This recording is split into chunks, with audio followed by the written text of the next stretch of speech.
I'm hearing Crucial is not honoring warranties. They're not going to be supporting do-it-yourself RAM kits soon anyways, but as long as you can still buy Crucial at Best Buy, and you can at some of them, that warranty should remain.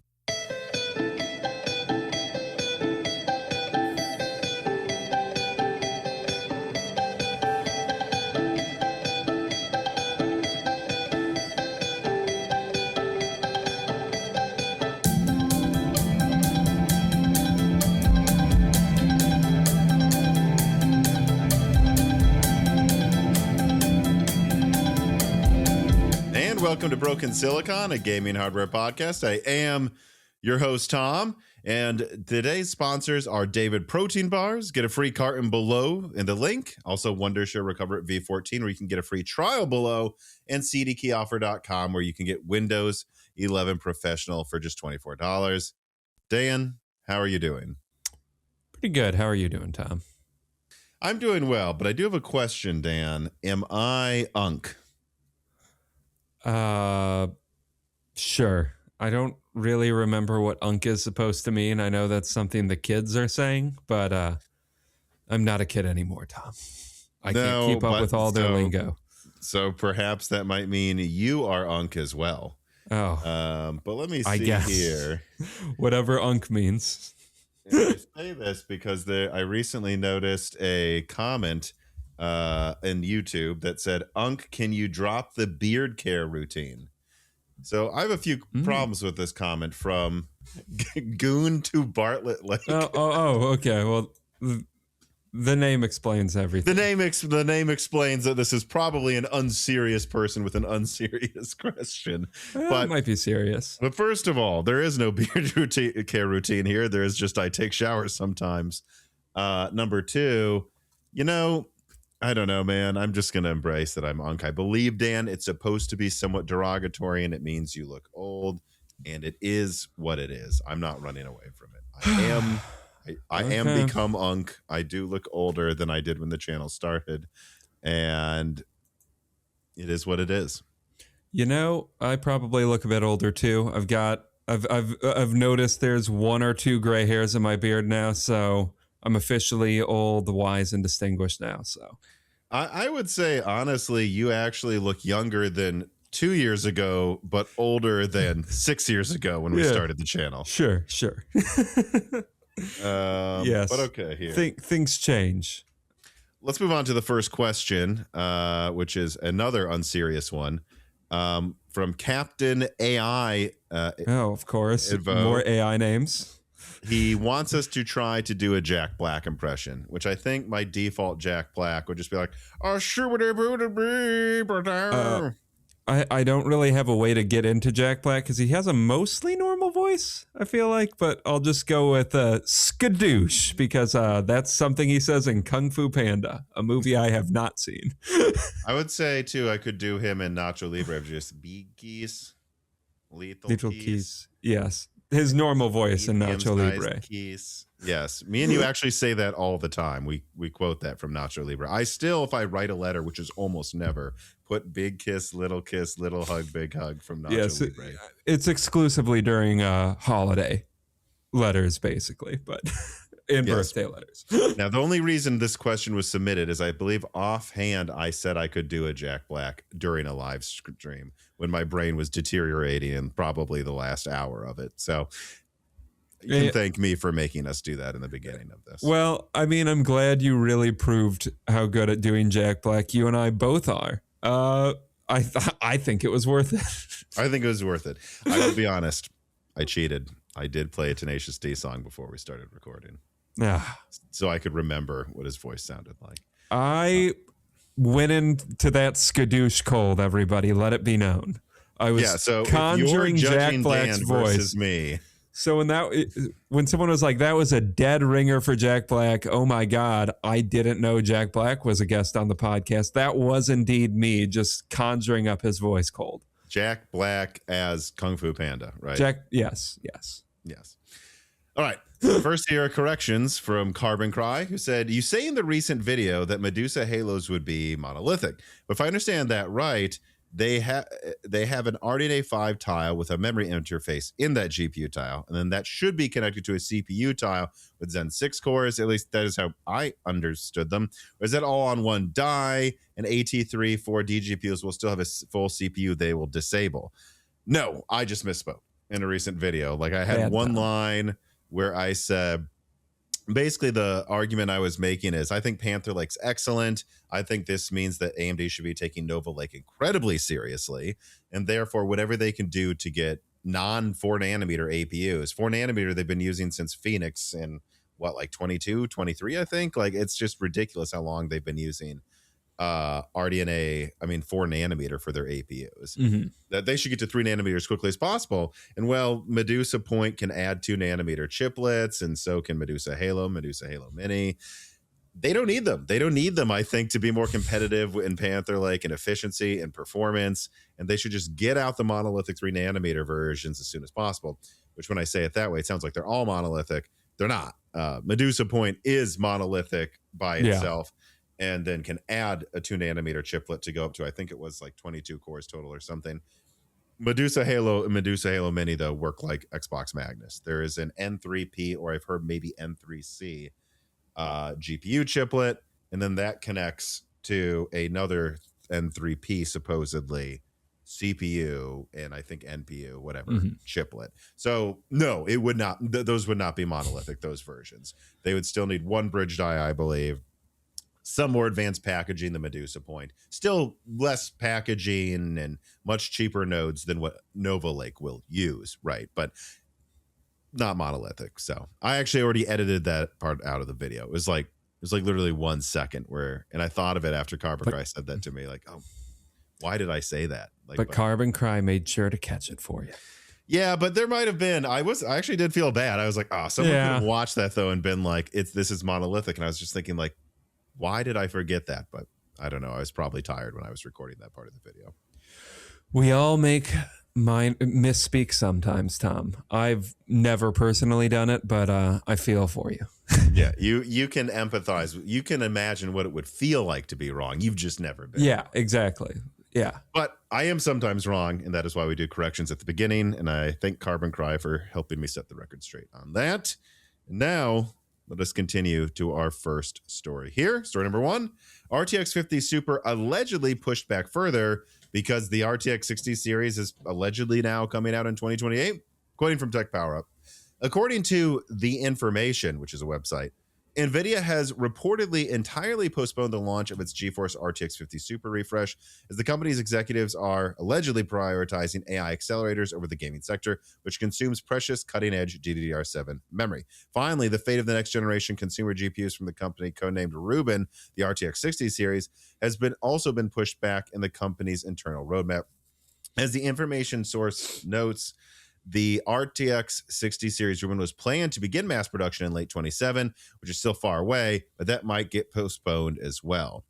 Right. So hearing this report, we reached out to our sources both directly at NVIDIA and at AIBs, and I attempted to set the record straight in the live stream that came out a few days ago. So what I received was strong and unanimous feedback, I believe from 4 people.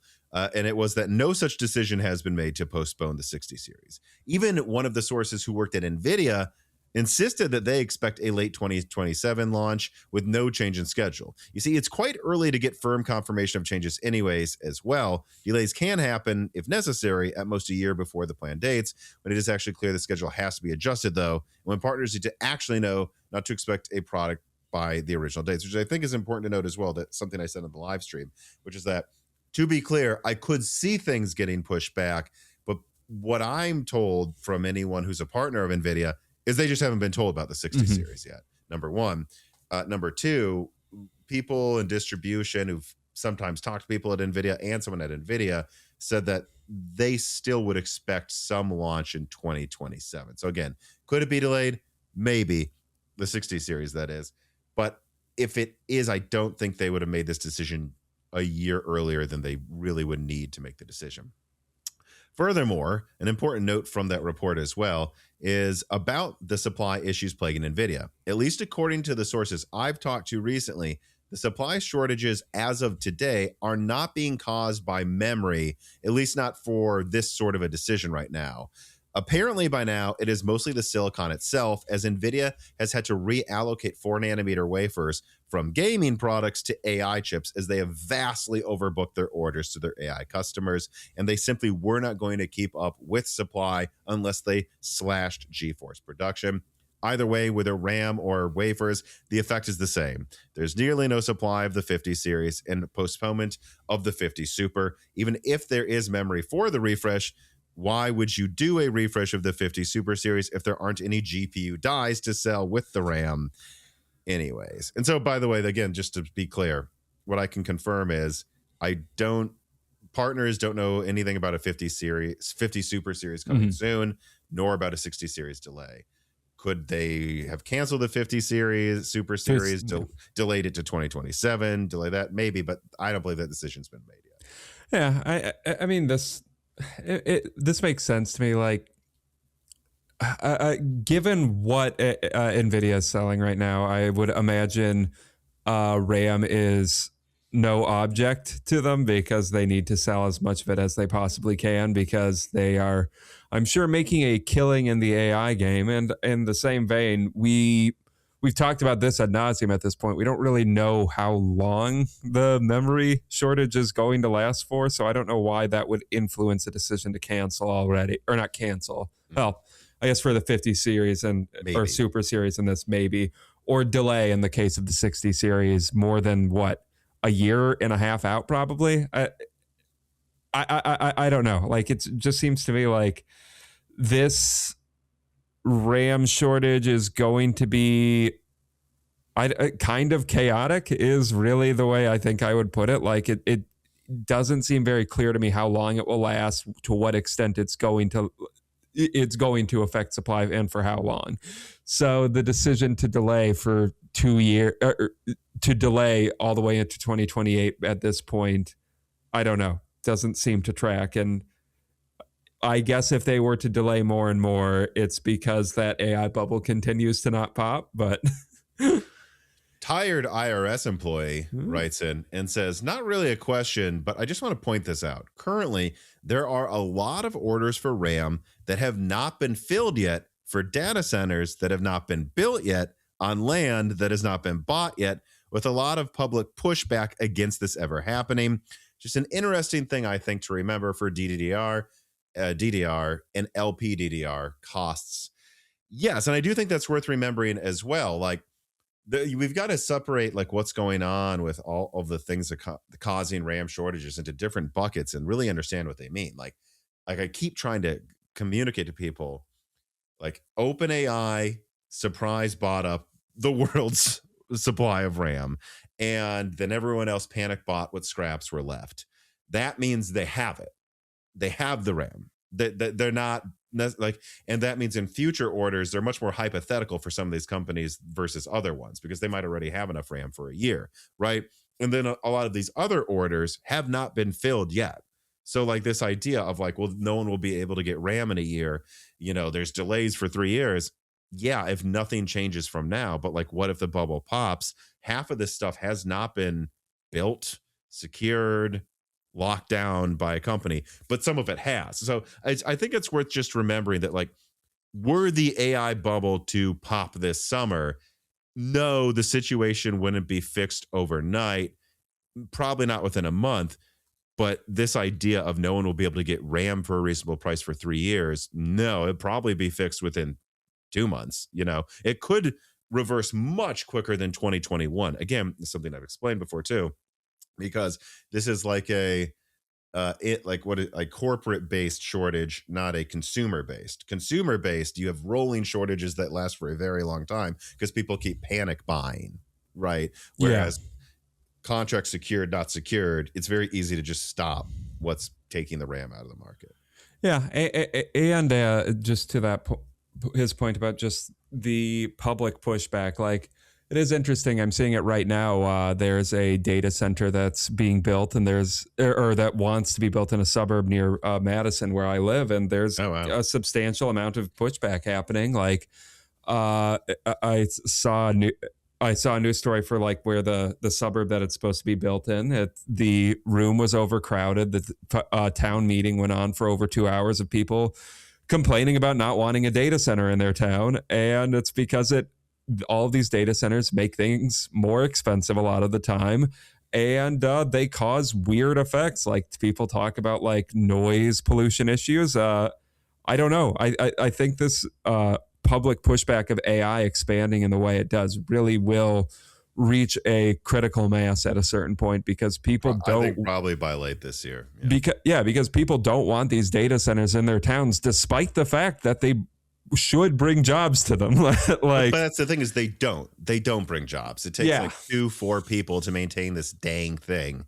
And sometimes I don't even know how many of those people they need to be permanently there. Maybe one guy, like what is it? A No Other Choice is a really good movie that came out this year. A conflict in there is like, these jobs people are competing for. And there's like a scene where like he's running a data center and it's literally just him with walking next to robots, making sure nothing breaks. Like that's like one guy on site. And then they probably fly in a person every now and then to check on things with him. I don't like how many local jobs you get for the spending and the money it costs to run it. This is not like you're building a new car factory or something. Yeah. So yeah, I don't know. I guess we'll see what happens with that. But I would just ask everybody listening, like, I mean, let's not get into semantics about, what is a bubble and what counts as what. Let me just ask everyone, be honest with yourself. Do you, person watching this, think there will be more or less pushback to AI before the end of the year? Yeah, I think it's going to keep everyone should stronger. say more. Okay, well, it's already hitting critical mass, like in these town halls, like you were saying. I know our parents in Minnesota, they're trying to build one next to their town too. It's not even a huge town. They're trying to build these things everywhere, and everyone's getting fed up. I know people are getting mad in Nashville too. Yeah. And how many more data centers do we need? And you can't even give us a micro center. No. Yeah, I mean, these data centers just in a lot of ways do more harm than good. And like, you can't even like talk about AI on YouTube without like the comments turning into like a significant amount of pushback, or people talking about using AI, like apologize like for the amount of water that it ends up using, which I think is a kind of funny criticism, because like that's going a little overboard. But it's like, yeah, I know this is really reaching a fever pitch in how much people hate AI. And so again, I'm not saying exactly what I think will happen or when. Yeah. This idea, I get annoyed, and I've put out shorts and videos about this already. I get annoyed when people say we're sure prices will be up 3 years from now. It's like, we don't know. No, we don't know. Are things bad now? Sure, but we don't know that. Cypher Cookie writes in, with the prices of Nvidia 50 series rising, would you say the right move is to just pony up for a higher end GPU like the 5080? Since you have to pay $1,000 for a 5070 Ti anyways, you might as well spend the extra $100 or $200 to bump up that gaming performance. And I actually checked this in preparation for today. And no, I mean, from what I'm seeing, the 5070 Ti is around $1,000. A 5080 is around $1,400 or more. Who knows how long that lasts? It was like $1,800 a few days ago. No, I would not pay 40% more for the 5080. And this is going to sound harsh, and it's not really directed at you, Cypher Cookie. It's more directed at this idea that I often see of like, well, if I can't get this NVIDIA card, what should I get? Obviously, here's the usual. Do I guess you need CUDA? Then this is a real question. But I think overwhelming majority of people don't. Yeah. And with that in mind, my answer is just don't be a fanboy and get a 9070 XT. That's like, I'm not going to like get into some discussion about a $1,000 5070 Ti versus like a $1,500 5080 when a $750 9070 XT can still be had. No effing way. Like, just stop being a fanboy and get AMD, man. I mean, and the same goes for when, by the way, AMD cards used to be more inflated than NVIDIA during earlier mining booms. And it got to a point where I was like, yeah, buy a 1070. Don't get a 580. What are you doing? Although eventually, pretty quickly, 1070s went up in price too. But there were times where this applied on the other foot. And on the other foot, I'm like, yeah, don't get AMD if there's no good AMD card at a good price. Like, just the answer is buy AMD right now. I mean, come on. Yeah, I know. And I don't know. I think it is a weird point. Like, Yeah, I in like this hypothetical where it's only $100 more, I guess the 5080 is a better deal probably, but that's not really the reality unless you're talking about like just looking at like Newegg prices. We're talking about like the more expensive 5070 Ti's on the market and versus the less expensive 5080 Ti's on the market, which I guess I'll just say that right now. Yeah, don't spend $1,300 on a 5070 Ti. That's stupid. like Deadeye117 writes in, how viable would it be for AMD to increase RDNA4 production? Being that it's on 4 nanometer and uses GDDR6, I would think there's a lot less competition with the AI market for material supply than something like Blackwell. Well, Blackwell also uses 4 nanometer, but yeah. Could this be an opportunity for AMD to try to take market share in the GPU space? What are the pressures that could prevent this? So Carbon Cry puts in a note here that anytime you get more production, you are putting in an order that will materialize in 6 to 10 months. Mhm. So what you're saying is, should AMD buy more 4 nanometer capacity to be able to make cards in December? I don't know. I mean, it's always hard to do this. The way Nvidia is getting more supply for AI is cutting GPU orders for gamers. So are you suggesting, like, well, in reality, you're suggesting, Dead Eyes, is that AMD should cut like MI production to do this? I mean, I'm rooting for more gaming supply, but I'm just, to be honest, as an investor, I would not advise. I if I was an investor, I would advise they don't do that. Yeah. And none of their shareholders are going to like that. Or, so, I mean, I guess if they could do that, and maybe it would be a gamble that would work out, but it would be a gamble. And like you said, probably pushing more into data center if like they had the supply to allocate would be better. Yeah, I mean, and I'm trying to think of like, and then, you know, there's this thing about, well, what about RAM? You know, they use GDDR6. It's like, yes, they do, but, you know, they are also competing with PlayStation. I mean, every PS5 and PS5 Pro, well, every PS5 Pro uses, I believe, 4 nanometer and then GDDR6. So you're competing with PS5 Pro production. Those also, so, you know, if they have unlimited GDDR6, I think the real answer is, well, then they should probably just make more 9060 XTs than 9070 XTs. But again, should they? Because Nvidia doesn't even make high-end cards anymore. I would just make more 9070 XTs to try to get more of the high-end market. True. I think the unfortunate thing is AMD's kind of doing what they can do, which is focus on the market, the part of the market that's most ignored by Nvidia. That is the 9070 XT, and it's still going to cost $700 to $800 now. But at least it's not $1,500 or something absurd. And there's really only so much they can do. Yeah. Weirdly, Nvidia is getting out of the high-end market now. Yes. Yes. All right. Let us now move on to story number 2. Nvidia confirms dynamic multi-frame gen in 6X mode arrive in April. Quoting here from Tech Power Up, according to Hardware Lux, Nvidia has confirmed that dynamic multi-frame generation 6X mode, oh boy, 6 times the fake frames, are scheduled for release in April. Using the new MFG 6X mode results in a 6X per... Okay, I'm not reading that part of the article. This is where dynamic MFG comes into play, though, if it seems like these, like... 400 frames per second of fake frames seems like too much. This technology is going to determine which MFG multiplier is needed based on the display's refresh rate, a capability that is used for the MFG target and the input frame rate from the upscaler, allowing you to only add as many fake frames as needed to max out your display.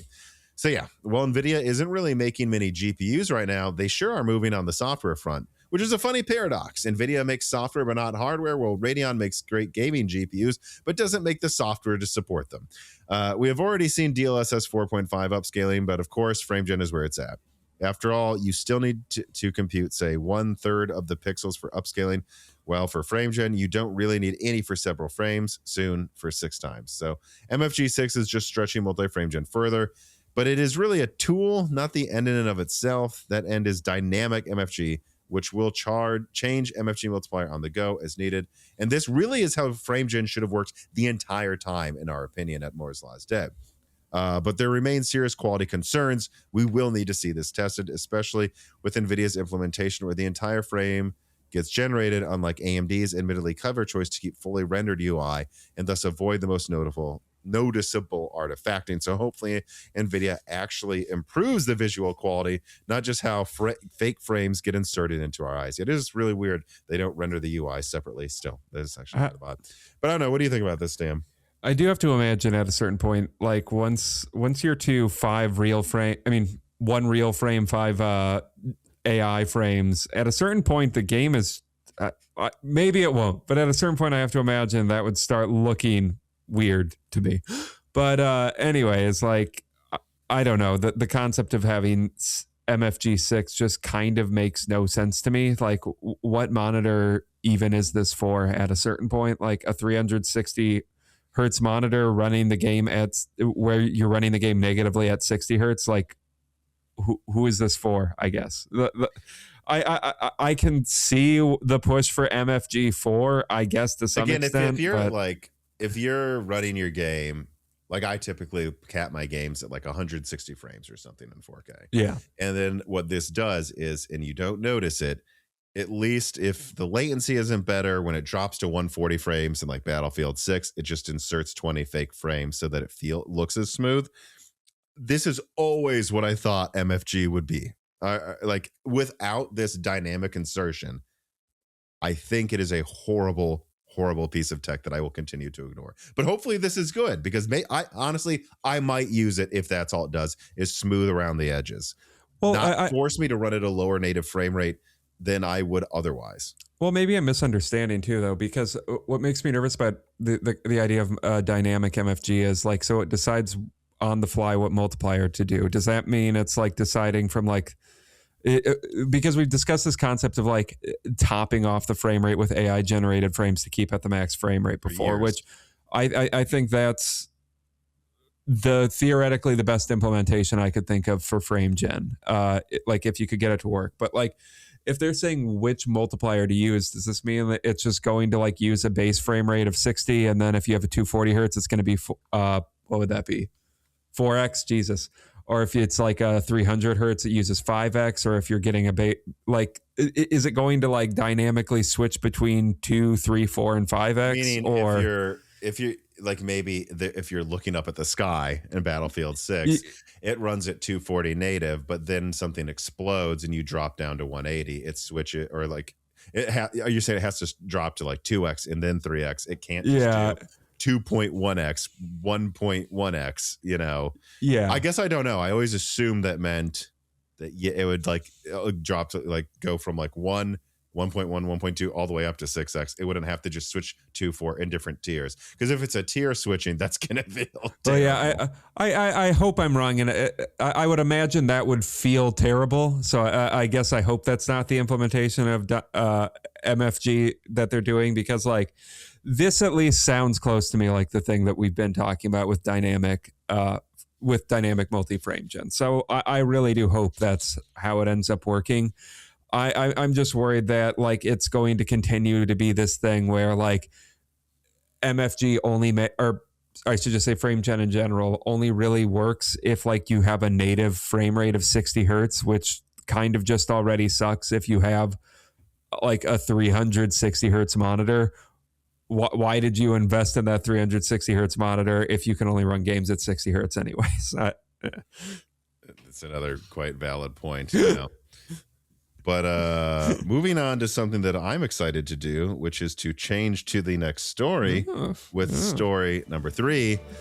This piece of content is brought to you by David, and honestly, I'm really not a snack guy. It's because I'm usually okay being a little hungry for a while until I have time to cook, but it's also because, if we're being honest, most snacks make you decide between eating something that tastes good or is good for you. It's usually not both, and certainly not if it has a lot of protein, but that's not David. Their protein bars genuinely taste very good, and they have 0 sugar. 75% of the calories as well come from protein in the gold bar, with 28 grams of protein total. And they also have bronze bars that have 53% of the calories that come from protein. And so really gold is more disciplined, bronze is more decadent, but either way, they're both good for you compared to almost anything else out there, have industry-leading amounts of protein, and again, they're sugar-free and gluten-free as well. And actually, I must mention this, I'm supposed to talk about texture, but I actually really do want to. This comes from the heart. The texture of the gold bars,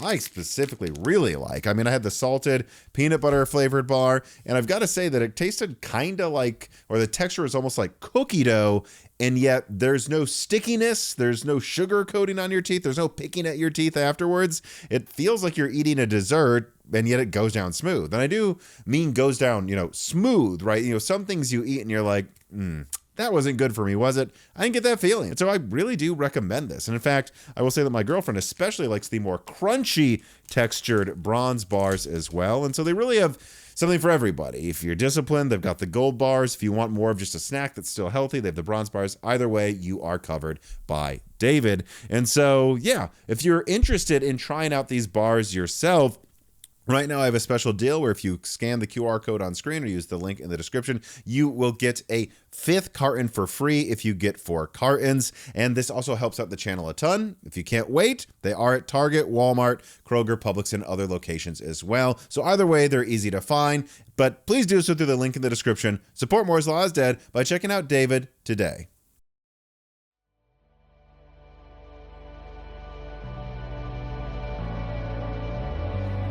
Intel Panther Lake pricing shocks shoppers. Panther Lake has gotten great reviews, has good performance, and excellent efficiency. But you'll have to pay for all that goodness, like a lot. Like we're talking Strix Halo prices, and we want to take the time to re-emphasize that today in Broken Silicon, which, let's be clear, this really shouldn't surprise anyone. And this is something we actually predicted would happen months ago in a video when we leaked Panther Lake specs and performance and said it looks like it's probably a Strix Halo competitor. You see, the Panther Lake 12 Xe Core variant does likely cost a similar amount of money to produce as Strix Halo. And in addition to that, Intel mandates high quality, which of course means high cost, memory to be connected to Panther Lake. In fact, I believe it said Task Manager will call it generic Intel graphics if you use below like around 7,500 mega transfer memory, which I think is funny. So by the way, AMD should probably do this with Gorgon Point to a degree. So let's just be honest. The SKUs we are seeing are the premium models, and they will be at premium prices. If, as we think, and as our sources are telling us, we can expect the Panther Lake APUs to complete the Strix Halo on price. The choice is no longer as simple as when those Intel chips were initially being compared with AMD's Gorgon Point. Right? That's not the comparison. If you want efficiency, a lighter device, or more battery life, you should probably go with Intel. However, if you want more power when plugged into a wall and top-of-the-line performance overall, you should probably go with Strix Halo, and that is the real decision to be made. If you want something more affordable, though, sure, go with Gorgon Point. Or if you don't need tons of multi-threading, honestly, go with Lunar Lake. Lunar Lake's great as well.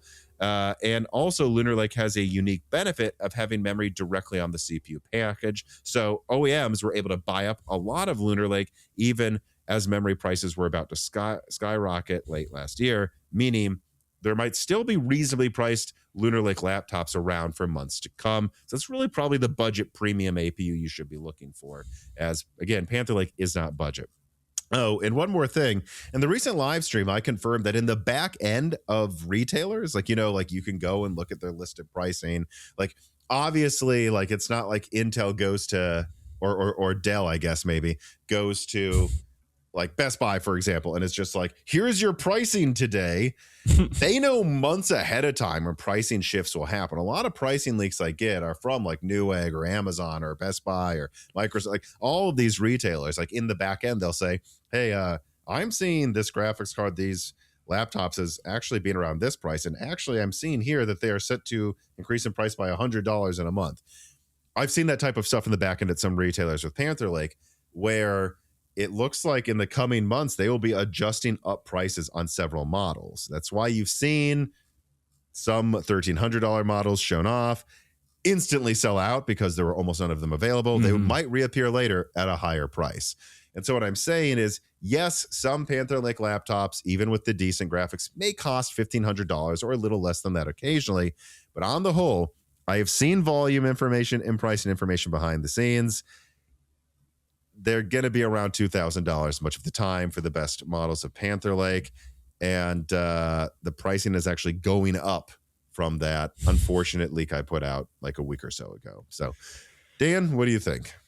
I mean, it's unfortunate. Like, I think we were, well, I don't know. I think earlier us talking about it, with our initial like talk on pricing, I think, or maybe at least I'll just speak for myself. I was expecting Panther Lake, at least the iGPU, to be a little bit weaker than it was. And the it's CPU, about 20% faster than I thought it would be. yeah, and the CPU to be, I don't know, more or less where it's at. I think. I think CPU performance for a lot of stuff right now is just at a really good spot. But so I guess Panther Lake is a bit better than I was expecting it to be.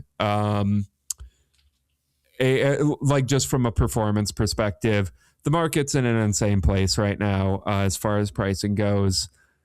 And I don't know, it is the efficiency king at this point. So I guess it kind of makes sense. Like you said, like Strix Halo versus Panther Lake, it really is just a trade-off of what thing do you want to prioritize. And in a lot of ways that comes down to, I think, like individual laptops, even like what battery life can you expect to get out of Strix Halo versus Panther Lake. And if you want something that can run for like more than a day a lot of the time, get Panther Lake. And if you want something that can, I don't know, last, depending on the task, for a while to maybe you'll have to charge it a couple times in the day, get Strix Halo. Yeah. And then I guess to rein in the bottom of the price stack, we've got, Lunar Lake, which is still impressive for efficiency, and the very disappointing Gorgon Point these days.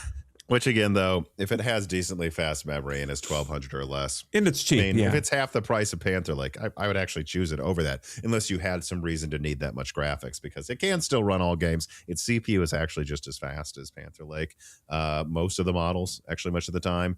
And again, you're pretty much getting the same experience, just, you might get a 12-hour battery life instead of a 24-hour. But is that worth paying an extra $1,000 for that if you can charge most laptops with any USB-C power bank at this point? I don't know. That is a really good question. Like, I think 8 hours is, like, if you can do more than light browsing for 8 hours on something, I think that's kind of really where the point of diminishing returns at a certain point. But I don't know. 24 hours not really having to worry about charging does seem nice. Like if you go to work or something, you forget your charger, there's a very good chance it doesn't matter. That's pretty nice. Yeah, and I'm trying to find like laptops here. I actually just stopped looking at Google Shopping and went to Newegg. I'm going to be honest, it's kind of hard to find Panther Lake laptops in general. But again, this is what I warn people, is that early supply of Panther Lake's probably not going to be very good. So... yeah. And I've seen some people say, oh, well, Strix Halo was actually more expensive. It's like, you compare Panther Lake pricing to what things cost now, not to what they cost a year ago. And just to fact check myself again, I should do it before I say this, but if I put AMD 395 laptop and Best Buy, let's see what we get. Nope, there it is, $2,200. The top of the line Strix Halo chip, actually it's $2,170, so $30 less than $2,200. Ooh, I know. And it has 32 gigs of RAM, a terabyte SSD. This is the same price, if not actually cheaper, than what an equivalently spec'd Panther Lake chip would be. And it's just like, so what do you want? Do you want to, if you're plugged in, this is going to be like 30% or more faster than Panther Lake in graphics and destroy it in CPU, actually. And then on battery, its CPU is it's like kind of better actually than Panther Lake, even on battery, but its GPU is actually a little weaker and it won't have as good of a battery life. Again, it's like, which one do you want? I could make an argument for either. And to those that say, well, on batteries what matters, I go, well, I can do full plane rides on my Strix Halo laptop, and it's not even down to 50%. Yeah, while I'm multitasking and browsing the web. So it actually is, even in use, quite a bit better than previous gen laptops. So there's a real question. Yeah, and I would just have to say, just speaking for myself, not that I'm in the market for a new laptop, I don't know. It would be a very big debate for me which one I would want to go with. I'd have to think about it. I think knee jerk. I don't know. If the Panther Lake is more expensive, I might still go with Strix Halo, but like it would take. If it was $200 less, it's like, then I lean a little more towards Panther. Yeah, it would be a very annoying like 3 days of me trying to figure out the exact right model I want to get, because there's just trade-offs, and I don't necessarily think one is obviously better than the other. It's just like your individual use case. And I don't know, like usually when I'm using a laptop, like, yeah, I mean, you can talk about like the battery being the most important thing, but a big thing with laptops is just the fact that it's mobile and you can use it anywhere. Like that's the other. We're not in the aspect. days of talking Like, about 2 versus 4 hour battery lives, where Yeah. 4 is a lot more noticeable than 2. That's not what we're talking about here. Yeah, it's just you want something that can be moved around. And yes, obviously in this, you want to be able to use it without being plugged in for a while. But a lot of the people that when they use a laptop, they kind of just move it around and plug it in somewhere else. And that's how they use their laptop. You know, the funny thing too is when you like, it's like, oh, it'd be really hard. Which one? It's like, oh, I could see you leaning toward the tiebreaker for Strix Halo being that, like, you know, AMD will keep releasing reliable drivers for years for this. And so I've seen people say that too. You know, like I bought a Strix Halo laptop now that there's cheaper, even though Panther Lake's out, because I just think AMD is going to support the drivers better, especially now that we know that Nvidia is going to be supplying graphics chiplets to Intel in a few years. You know, that's a fair point. But then I have a counterpoint to that, actually, in favor of Panther Lake. Why doesn't Strix Halo have FSR4 support? Are you so sure they will support it better than Intel? And that's what's so stupid is it's like, well, I don't know. I probably it will be, but it really weird. No FSR4 support. So then you just go, well, maybe Intel is better though, because even if it loses driver support in 4 years, you got 4 years of having a better upscaler. So, and it probably won't.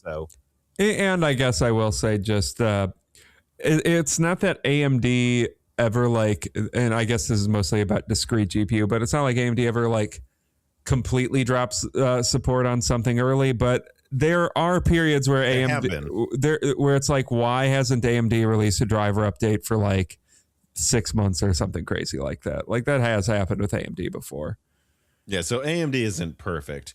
But yeah, I guess the only other thing I can think to mention on this is I do also know that I've seen a decent amount of AMD people in the comments say, what do you mean Panther Lake's comparable to Strix Halo? Strix Halo blows it out of the water.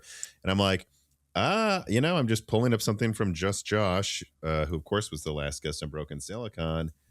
And, you know, what I'm seeing is, what is it? Yeah, like at least here's one game, just one game, but Forza Horizon 5 on battery. The Z13 Flow with the top end 40 compute unit Strix Halo goes from 148 frames plugged in to 107 on battery. Okay. And then the Panther Lake goes from 101 to 98. So, I mean, it doesn't even change. And like you're already, and there were some games where I believe Panther Lake wins by like 20% to Strix Halo. So again, you're saying on battery, or do you mean on the wall? Okay. Yeah, like Panther Lake in some games, I thought I saw one by double digits on battery in gaming compared to Strix Halo. So it's like, you know, pick your poison. I mean, there's some people that would say the from the wall is more important, but I think consistency matters quite a bit. And to counter the own point I made a couple minutes ago, saying like, well, the way some people use their laptop is they move their laptop around and they charge it, and then like, okay, now I'm using it and charging it in a new location. Well, your behavior changes once you do have a device that like enables you to do something differently. So like, oh, suddenly I don't have to worry about charging it anymore. Maybe I stop caring about charging it so much. Like, so that does change things. And which I have done that with my Strix Halo laptop versus my Hawkpoint one. Like, I don't really think about charging it that much because it honestly does usually last about a day. Yeah, so like 140 off the wall, I could see that being a massive in favor versus 101 on the wall with Panther Lake. The fact of the matter is both those are very, very playable. Like 100 is fine. 140 is obviously better, but both of those are perfectly playable. And I don't know. It depends on like you said, what things you're factoring in. Like if it's your primary device, Yeah, true. But Let's get closer. if it's your primary device, I could see you wanting to get the Strix Halo because it'll be plugged in most of the time. If it's your only device, you don't have a desktop, I would see you probably lean more towards Strix Halo. But if you're more on the go, Panther Lake probably starts to win then. Yeah, or it at a minimum becomes a far harder debate. And I would say maybe a tiebreaker on that would be, well, how much work do you ever do on the go? Because Strix Halo, I think, stop arguing over the graphics. That's probably not the issue. But one of them has 16 full cores that like beats desktop CPUs and multi-threading. Like that's probably the better debate. But then, Panther Lake still has 16 cores total, I believe. So it's like, are you really going to notice that the CPU is that much weaker? I don't know. Again, they're very competitive with each other, but they also cost about the same. Jensen Wang, Nvidia isn't a bubble, writes in and says, is Panther Lake impressive for the technology in it, or is it just impressive because it came after Intel failed twice with the same building blocks of superior nodes and packaging to make a product which solidly bests AMD's year-old silicon? I mean, look, I do think we have to note this.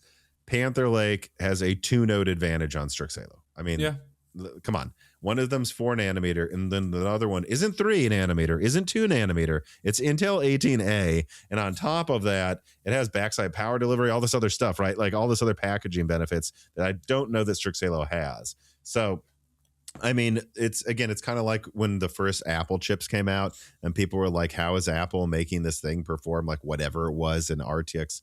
What was it, like a mobile 3080? I don't remember, 3070 or something. And the answer was, well, it has double the transistors and it's on 4 nanometer when they're on 8 or like that's how Apple did it, or maybe it was 5 nanometer back then. I don't know. But, so it's the same thing here. Like it's not a mystery how Panther Lake's better. It has a 2-node advantage over the Strix and Gorgon products. Having said that, let us be very clear. I mean, there's plenty of games where there's double-digit wins by Panther Lake versus Strix Halo. That is a 2-node advantage showing. It doesn't seem like Intel hasn't utilized the better nodes. So is it just impressive because they've failed twice recently? No, I don't think so. I think it's also impressive what they've achieved to a degree. Like, I guess... there's no way this wasn't colored by the fact that we had lower expectations, right? But I do think it is just still legitimately impressive. Yeah, I mean, but I guess in the same vein, no, it's not like it's magic. It's not really delivering a new level of performance. Like for efficiency, I guess it is. And yeah, you can say that's probably largely a node advantage because of that. But I don't know, that at a minimum... I don't know. Then from a design perspective, maybe it's kind of a wash. I don't know. I mean, I guess maybe it's more expensive compared to what AMD is doing, but I don't know. I think it's the efficiency king right now, and that's impressive in its own right. I guess if they were on the same node, a lot of that efficiency advantage would go away, and yeah, maybe it would be a bit of a dud, but we don't live in that reality. Yeah, what we're going to have to wait and see is if AMD manages to get Medusa point out by the end of the year, which is a monolithic 3 nanometer design that can add 2 nanometer chiplets if it wants to. And then we see it like blow Panther, like just cut battery, like double battery life over Strix Halo. Then we'll go, oh yeah, it was just the node advantage and AMD just leapfrogged them again. And we'll say, and AMD's on 3 nanometer, Intel's on 18A. So actually maybe it was not bad, but not the most impressive design ever. They just won by default. We'll see. But until we see AMD do that with Zen 6, for now, I think it's just fair to say Panther Lake is impressive. Yeah. I mean, sure, it came out a year later. Yep. I think it's probably the best. It's probably the best processor for laptop on the market right now. I don't know. We belabored what that point means long enough. Let us now move on, I believe, to story number 4. Steam Machine release progression updated by Valve. Quoting directly from Valve before moving on to a rather lengthy write-up. When we announced these products in November of 2025, we planned on being able to share specific pricing and launch dates by now. But the memory and storage shortages you've likely heard about across the industry have rapidly increased since then. The limited availability and growing prices of these critical components means that we must revisit our exact shipping schedule and pricing. Our goal of shipping all 3 products So Steam Machine, Steam Frame, and I'm forgetting what the other one is. And the first half of the year has not changed, but we have work to do to land on concrete pricing and launch dates that we can confidently announce, being mindful of how quickly the circumstances around both of these things can change. We will keep you updated as much as we can as we finalize those plans as soon as possible. And so, yep, in what is turning out to be an episode all about delays, we continue to Valve's. Though, as they did not give a date for their actual hardware launches previously, technically you could say that this is a delay of an announcement, not a delay of a console. Although I have to say that I don't think anyone thought of, and this is what they said before, early 2026 is meaning by June 30th, when Valve announced the launch timeframe last year. As such, I do believe we can conclude that this is indeed at least a minor yet still very real delay, and a delay for the following reasons. First is availability of memory, not for the launch of the Steam Machine. If Valve did not have the inventory secured for the launch already, they would have probably not shown off the hardware in the first place. So they probably already have some stockpiles, but they are probably having difficulty getting memory for future shipments to maintain supply. It is similar to Sony's situation. You see, Sony right now has already confirmed publicly, like we said they would in leaks, by the way, that they have plenty of memory right for the time being. But these companies, they don't just think about now. They look months, quarters, and years ahead. And so if Valve launched the Steam Machine this month, for example, but then they didn't have any follow-on orders of RAM secured, it's conceivable that that could result in the console selling out in February or March, and then there might be 6 months of no availability until RAM is received by them in Q4, and that could completely kill momentum if people are excited 1 month and then no one can buy it for 6 months and people stop talking about the device. As such, if this is true, it might make sense for them to delay the console to, for example, I don't know, April or May, after they have the follow-on orders secured, so that there isn't this big gap in availability. Mm-hmm. Maybe the gap between orders would be weeks and not months. And then, all right, second reason I believe they are partially delaying the Steam Machine is to make it easier to upgrade, especially if they do choose to launch a basic edition with very little or even no memory. Now, this was actually something proposed by this channel last year, that Valve should at least make the console easy to upgrade and even consider a bare bones edition for the market. At a minimum, it seems like they have taken the advice to make it easy to upgrade, as again, in this statement we just mentioned, they are now saying that the parts will be easy to service. This was not what major channels said when they took the console apart, that it was very hard to get access to it. So I do believe there is a minor delay here where they're tweaking the design so you can easily access the memory in an SSD. By the way, a lot of people attack me for that cut down yield. Who's wrong now? All right. And finally, point number 3, and this is the most interesting possibility. You see, it's about polishing software. In this blog post we just quoted, Valve did talk about support for HDMI variable refresh rate, improved ray tracing through driver performance increases somehow, but then they also said they are investigating improved upscaling. To me, this sounds like FSR 4 for the Steam Machine is something they're trying to work on. Perhaps Valve is thinking about offering a one-click option to use those modded FSR 4 files and get the option easily accessible through Steam. And that way, the Steam Machine, if it will be forced to be sold for more than initially anticipated, again, see reason 1 as to why, maybe they could delay the console to have FSR 4 support on it when it's ready and propel the Steam Machine's performance to actually match or exceed the PS5 in real world performance. So it's an easier pill to swallow if they end up having to charge, say, I don't know, $700 for the Steam Machine instead of $500 due to the current price of RAM and SSDs. All right, Dan, what do you think about this?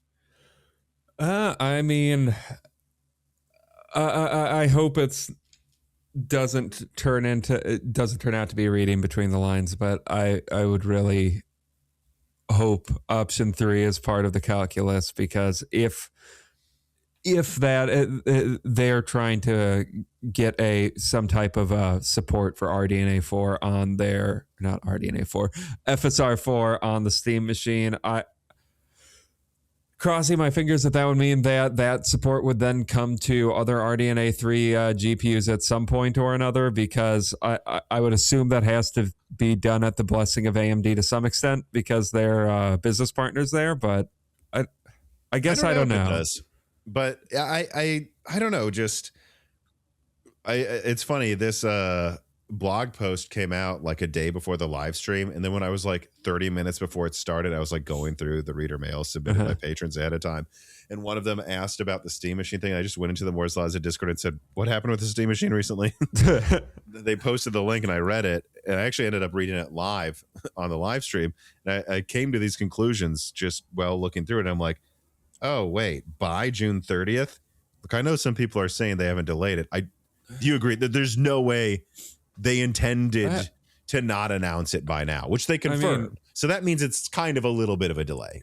Call it what you want. I mean, they didn't have an official date behind it yet, so I guess technically speaking, you can't delay it. But yeah, like I think it's coming out later than they intended it to. They didn't say they would confirm by March 30th. They said June 30th. So that tells me they don't think it's launching quarter 1. And I'm sorry, you quarter 3 or something.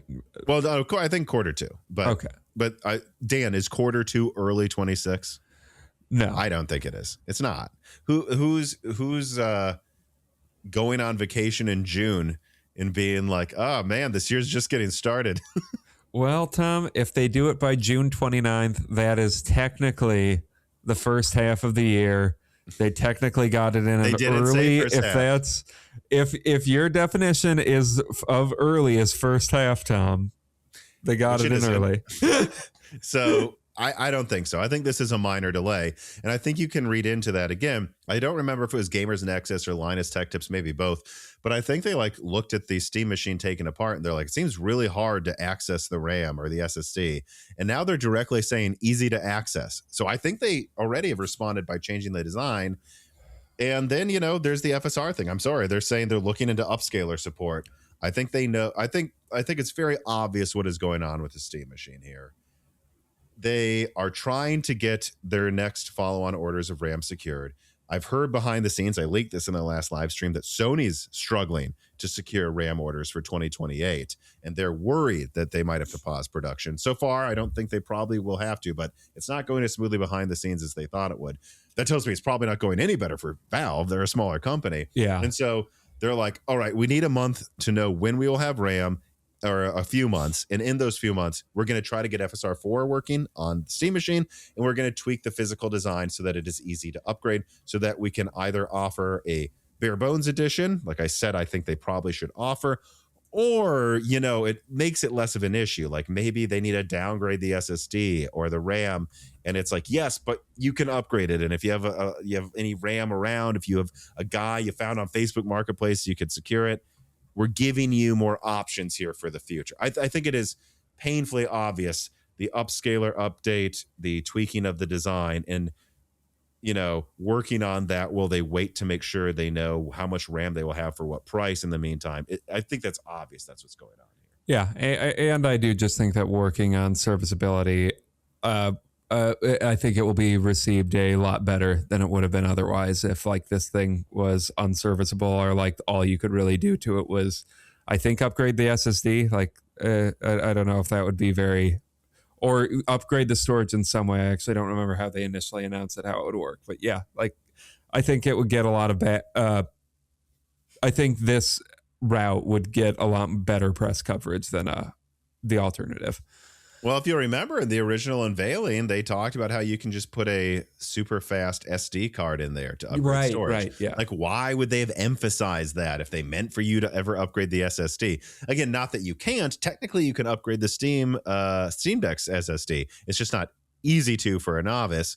I think they're figuring out it's going to have to be easy to. And again, I just think it'd be dumb not to do a bare bones version. Maybe even one that comes with a little USB stick with SteamOS installed on it already. So you literally just put it in the USB drive after upgrading, because just having something start at a lower price to keep product moving would make more sense to me. I really like, let's say they have to charge $700 for, I don't know which version, hopefully the most expensive version, hopefully not the half a terabyte version, but let's say they do. I think it's still a $400 bare bones, no controller edition. That's still going to like send shockwaves into the market if they could do that. But I don't know if they will do that. But what I do know is that they've clearly already did some of the adjustments I've suggested months ago and tweaking the design for upgradability. Yeah. Because now I remember, like the SD card thing, I always questioned how great for that like a would handheld, be. It makes more sense. But for yeah, this, like, why? Yeah. Like, I guess that's something, but it is a weird thing to emphasize in your advertising. Well, I guess it does use Little Phoenix or Little Hawk Point, and I think that only has 14 PCIe lanes or something. So if you think about it, that would be like 8 for the GPU, 4 for the one SSD, and then only 2 left over for probably like USB 4 or something like that. So that's probably also why they're emphasizing it, because that is your only option for having 2 drives. Cypher Cookie writes in, with the RAM shortage, is Steam's new Steam machine ideally placed with its lower RAM specifications for a higher uptake in the market? Look, if they can price it below $700 even, maybe, and especially if it's below $600. But I want to be clear. I still think even with current pricing, this device doesn't do anything new, right? Yeah. You can't, I'm sorry, it doesn't. The performance isn't new. The features aren't new. It does nothing new compared to like a PlayStation, or in many ways, just a PC you build yourself. The only thing it can do that makes it send shockwaves is price. And I do think 16 gigabytes, because it's Linux, could be enough. Like 16 gigabytes plus 8 gigabytes with the efficiency of Linux, especially if they get FSR4 there to save on VRAM a little bit more and add more performance. It's not going to light the world on fire, but I think the efficiencies of SteamOS make it okay-ish. Again, though, it really needs to be below $700, I think, even for the 2 terabyte model, even in this current market, because I could still probably find a way to make a similar PC for $800. I'm sorry, I think I could. Yeah, and I don't know. Maybe I'll get.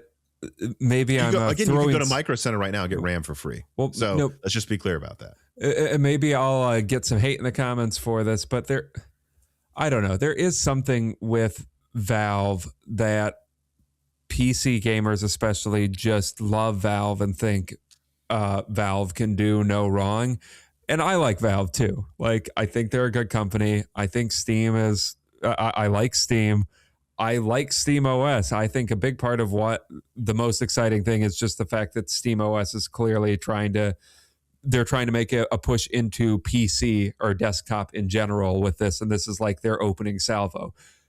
But like you said, the Steam machine, it doesn't do anything new. And I do think like the design of it is good, but I do think part of like the insanely positive reception that the Steam machine got was just the fact that Valve announced that they were putting something out. You know what I mean?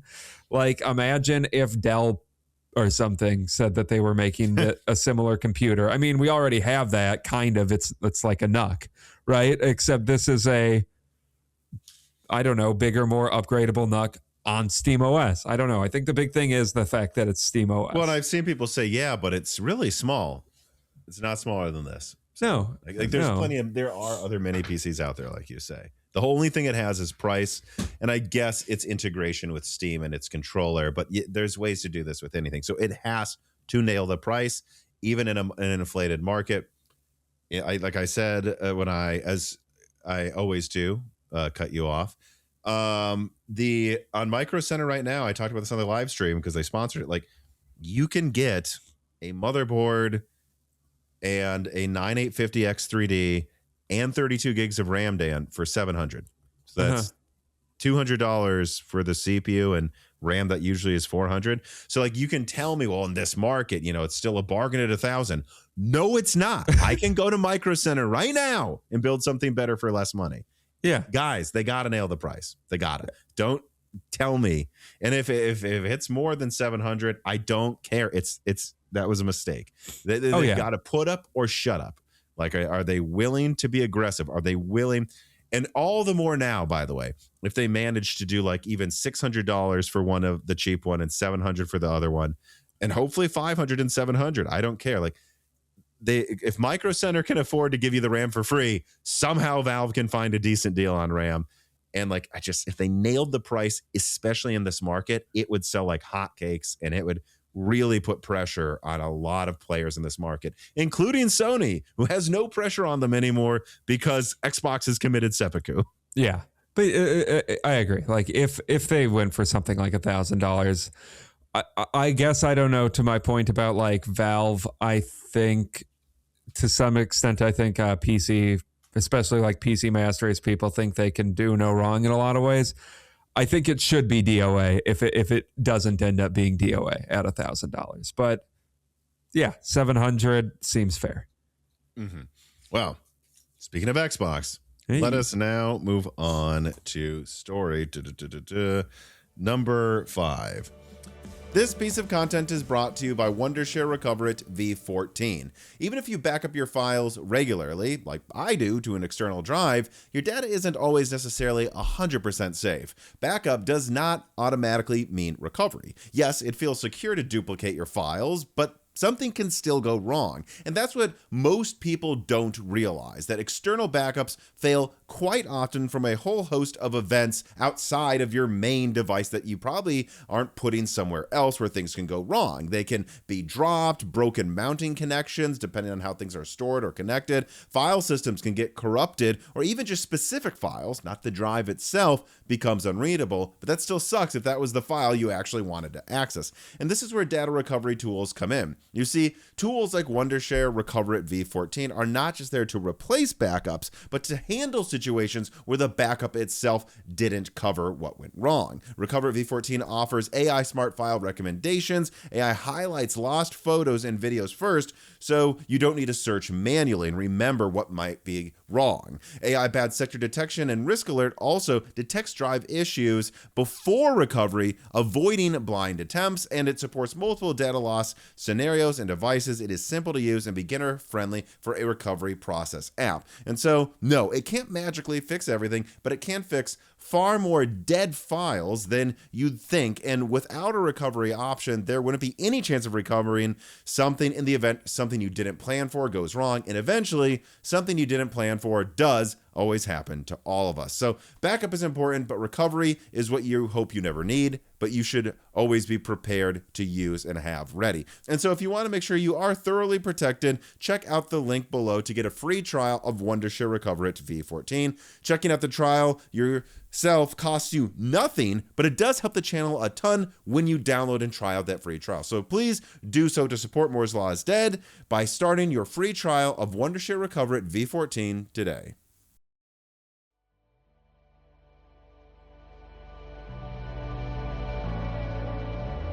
Xbox Magnus confirmed for 2027 with RDNA 5 and a hybrid design. Quoting from AMD's quarter 4 earnings call, Lisa Su said, development of Microsoft's next-gen Xbox featuring an AMD semi-custom SoC is progressing well to support a launch in 2027.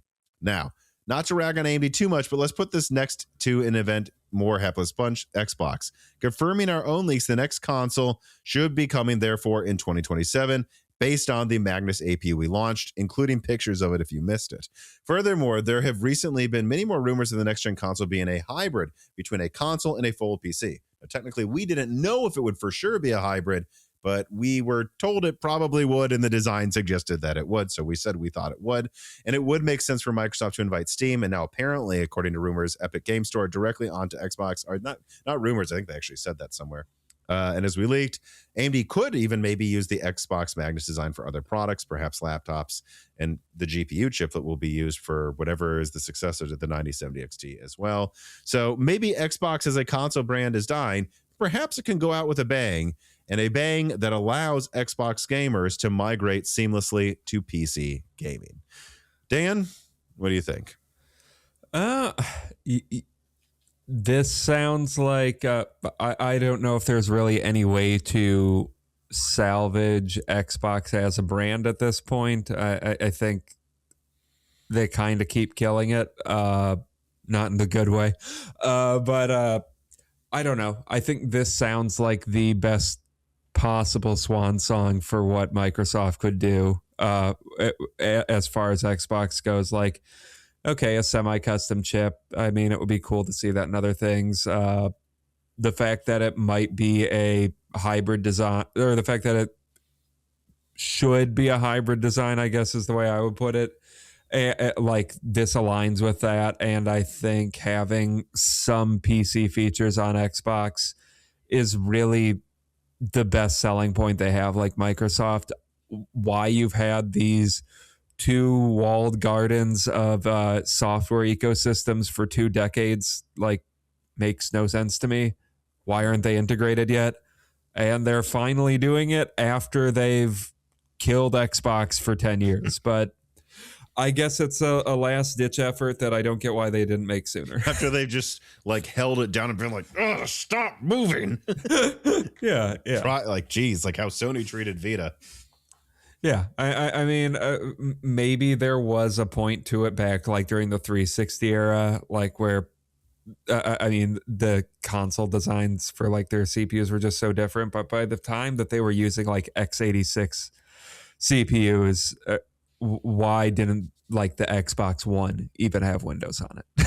Yeah, even the silly name, like they could have been like One. It's your one device. You know, I just, it always made no sense to me. They weren't doing stuff like, at least with the Series S. Like, imagine if they could run Windows and then, you know, kids were like, oh, I'm going to college. Get me a Series S. I'll use it for typing up papers or something. Like, it's just, it's so bizarre.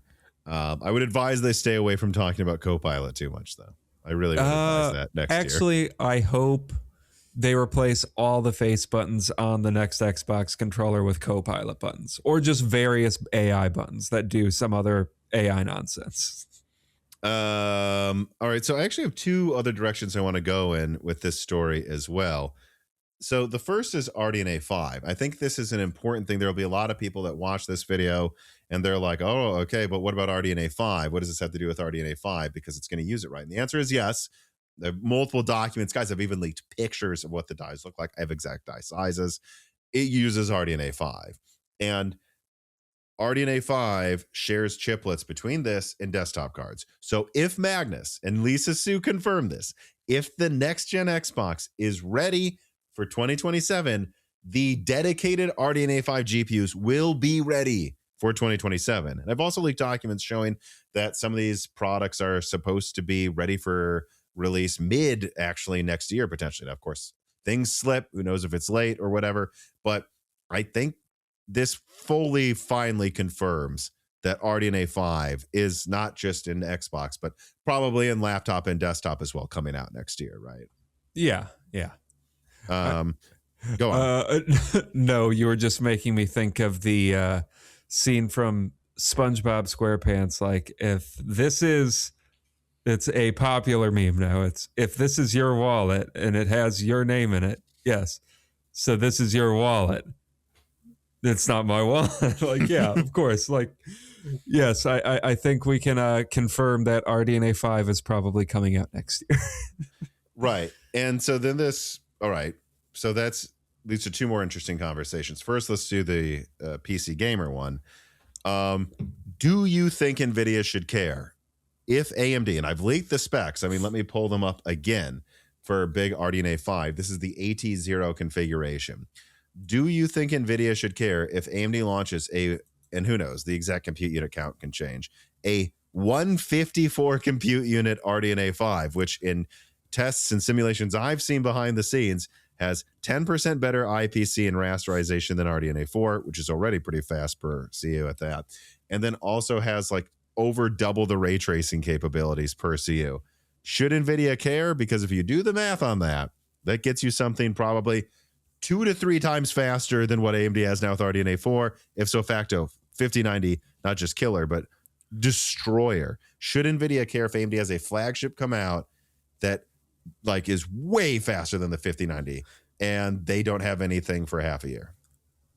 I think Nvidia, even if gaming is more of a back burner thing, at least to keep up brand recognition and brand loyalty, brand positivity, I think they need to have some type of response, even if like it's a very like low compared to what they usually put out, low volume. Like I don't think they can let AMD completely run away with the market. Like, especially like every time we talk about AI, like string on my back AI bubble.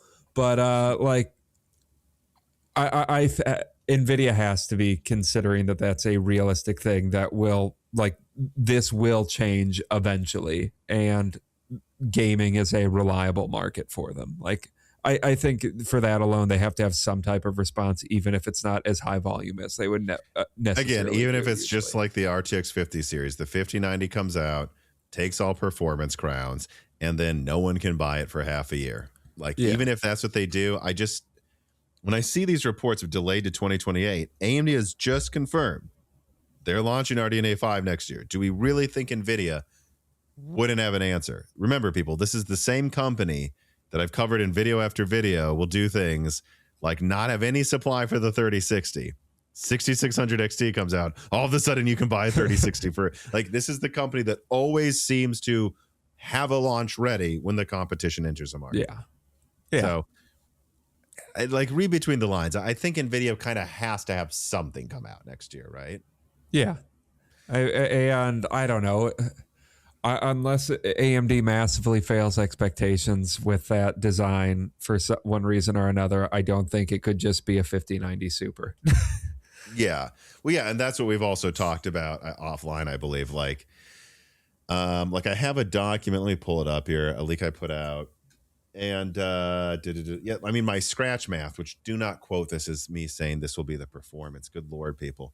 But like, is that this could be 264% the performance of a 4080. And I based that on a document that said, that the successor to the 9070 XT will be 20% faster than a 4080. In other words, they'll have like a $500 like slight, like 5080 Super, basically, which is conceivable next gen. That's not that crazy. Which, let me just look that up. 4080 tech power up. So yeah, the 5090 is only 71% faster. So, and again, we shouldn't assume scratch math is accurate here. But yeah, I mean, at a minimum, I would expect big RDNA 5 to probably be at least 30% faster than a 5090, if not 50, unless the design has some issues. I don't think NVIDIA wants to see a performance loss like that. And it doesn't matter how much you push the 5090. It's not... Yeah, 5090 Ti, even if they give it faster memory, fully enable it, and push it to what? It's already at like 600 watts. Were they going to push it to 1,000 watts? I mean, wait, how much is it disable? What's the full die again for? It's disabled a lot to my memory. Like, I think it's disabled like over 10% or something around there. Yeah. So 170 to 192 to 170. So yeah, a little more than 10%. So like, I mean, at most, I think they could add 20% more performance. I think they'd still lose by 10-20%. And I just don't see the point in doing that if you can paper launch at least a 6090 and have that at least on the charts at Hardware Unboxed. So we'll see, and who knows, maybe things slip. Let's just keep in mind, though, AMD is on the record now saying they're ready to launch RDNA 5 next year. I would suggest that means NVIDIA isn't 100% sure they can't launch anything until 2028, right? Mm-hmm. And this brings up one more final question here that I think is a more interesting one. Would Sony be stupid to not launch the PS6 next year if the Xbox is out? I mean, I think more than anything, at a certain point, it's kind of just time for the PS6 to come out at a certain point. I really don't know, though, how much that needs to be part of Sony's calculus anymore. Like, it's not the same as Nvidia versus Radeon. Yeah, like, because like if it were 2024 and they were putting out a Series X 2024 edition, I don't think Sony needs to respond to that necessarily. But it's weird because I almost don't know if I see it like them putting something out in 2027 as like because it necessitates a response to Xbox. I just think that's the right timing from Sony's cadence. You know what I mean? Mm-hmm. Like, so I don't know really. I don't think Sony needs to think about what Xbox is doing as much as they used to. Yeah, well, and let's keep in mind too, I mean, I have documents with that clearly state production of PS6 handheld and the PS6 mid 2027. By the way, that perfectly coincides with where manufacturing should be for a lot of RDNA 5 chiplets for desktop and stuff. Maybe a little afterwards, like a couple months later, right? But what that tells you is Sony was, at least as of a year ago, planning to manufacture and then launch the console late 2027. And the question becomes, should they delay it at all? And I just think it's a thing of like, well, so, but how much are they going to delay it? Till late 2028? Are they going to keep the same design that they've already locked in? So, or are they going to update it? Are they going to go, oh, we're switching to 2 nanometer and like RDNA 5.5 or 6? It's like, I don't think so. So it's like, even if supply was lower, wouldn't you might as well launch it sooner? And then you also think about the PS6 handheld die. It's only 135 millimeters squared. I mean, that thing probably is going to be a really cost-effective device. It would almost make more sense just to launch that to save money on, versus the PS5 base or something. So I don't know. I still think it would be a tactical mistake for Sony if Microsoft comes out, even if it's $1,200 with Xbox Magnus, and then Sony's like, we have something that's weaker coming out in a year. It's like, were the PS6 going to be stronger? I think it's easier to come out later, but I don't know. I just think no matter what, I mean, if it comes out a year later, like there's some number of people that are going to buy that instead of a PS6 or something, I suppose. I don't know what that number is at this point, but isn't there just like a hype factor? Like the hype might be gone by the time it launches compared to if it was right next to all these other launches. I mean, especially if we got the Switch 2 in 25, this in 27, like I mean, it might be, people might not be as excited about new console releases for Sony to just come out, I don't know, that much later than everyone else. So I don't know. That's what I'm thinking there. And I thought I had to say something because half of the comments are, is the PS6 still coming out next year right now? So, I mean, but all I can say is I think it probably is, guys. I've always had documents saying it's being manufactured in 27. And by 27, I mean like mid 27 for a launch later that year. And then now we have confirmation that Xbox will be ready next year. That's just more evidence that Sony will want to have it out sooner to compete with that. Yeah. So Deuce Knitter writes in and says, here's my 2-part plan to save Xbox. All right, hit me. Part 1. In addition to an official partner like Asus, Xbox sells Magnus as a kit to system integrators and into the do-it-yourself market. It should be a standard form factor, such as a mini ITX, could include some minimum hardware, smallish NVMe, RAM, but then they just give you the list of specs you need for everything else. Everyone could make, so you like an ITX graphics card, I guess, make their own Xbox, and it could be a whole "this is my Xbox" or some other personalization marketing campaign. I kind of like that. "This is my Xbox" marketing. I like that. It's catchy. In a world where the official release is $1,000, maybe they sell this to system integrators for $800, and then they all build their own versions of it. Oh, so you're like, this is a kit sold to system integrators, and HP has their version of the Xbox, Lenovo has their version, and Asus is the lead one. Okay. Well, part 2, he says, mandate that all Microsoft Studio games release with a variety of Xbox graphic presets. And this mandate would continue for multiple cycles. Example, if Magnus releases in 2027, they could label them XP27, like a model year for a car, and that could get quality and then eventually performance. And then in 4 years, when another APU came around, they could still maintain those, but it would be the Xbox 31 preset and so forth. What do you think? I just think they should make one device and then that's it, and everyone else can make whatever they want. Yeah, I mean, I don't really fully get the point of part 1's idea, if I'm being honest, but it's an attempt to control costs to a degree while letting OEMs take over from here. But I just think, no, I think you make an Xbox that is an Xbox, branded as Xbox, even if it's a hybrid design, and then you just maybe release an Xbox operating system, and then they can do whatever they want. But no, I don't think you make like a Xbox kit that Asus, Lenovo, and HP all have their own versions. Yeah, and then as far as part 2 goes, I mean,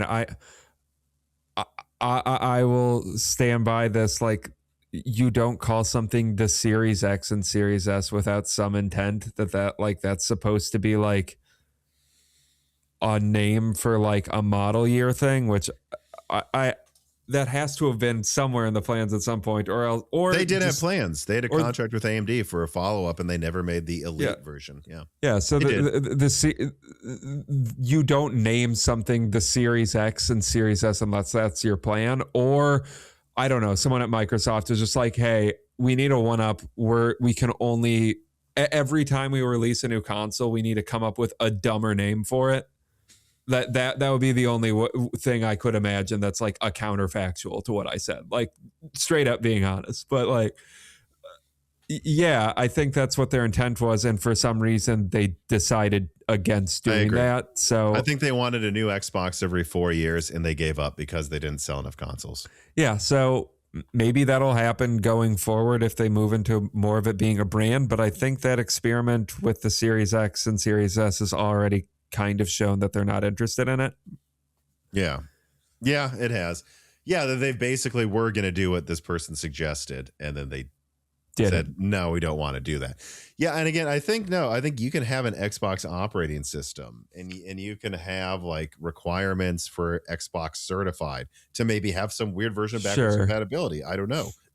Maybe they could have Xbox verified backwards compatible to Series X certifications at Asus and Lenovo. All of that can be done. None of that requires a set kit outside of the one console they make themselves. And I think that's still the only thing they should bother making. And I hope they do, because again, the same way I think Steam Machine could put pressure on budget gaming PCs and stop system integrators from doing stupid things, I think Xbox Magnus, I said this in my Xbox Magnus, in at least one of the videos about it, where I said, you can say it sucks if they charge $1,200 for this thing, but I mean, Asus is charging like $2,000 for a 4070 PC right now, mini PC. So what this would do is mean if Asus wants to make a mini PC and they want to charge $2,000, it better be better than actually like a 5080 to make any sense. And this would have Steam Machine putting pressure on the mid-range to low end, and Magnus putting pressure on the lower high end of pre-built PCs. And I think that would be a better world than now, Yeah, I mean, I definitely agree, although would have a massive potential to piss off some OEMs depending on how they do that. I know, but I mean, at the end of the day, whatever, man. I mean, I'm so sick don't care. Of this shit. Like, what are they going to do? Oh, we're not going to carry Windows anymore. I mean, you can say that Microsoft is having popularity issues right now. They paused Copilot development, like we'll get to in the wrap up, but no, their HP isn't going to stop offering. I mean, like, they're not that close. And I think and that's where there's like got to be some balance in price. They can't sell it for $100 a loss, but I mean, come on, like, whatever.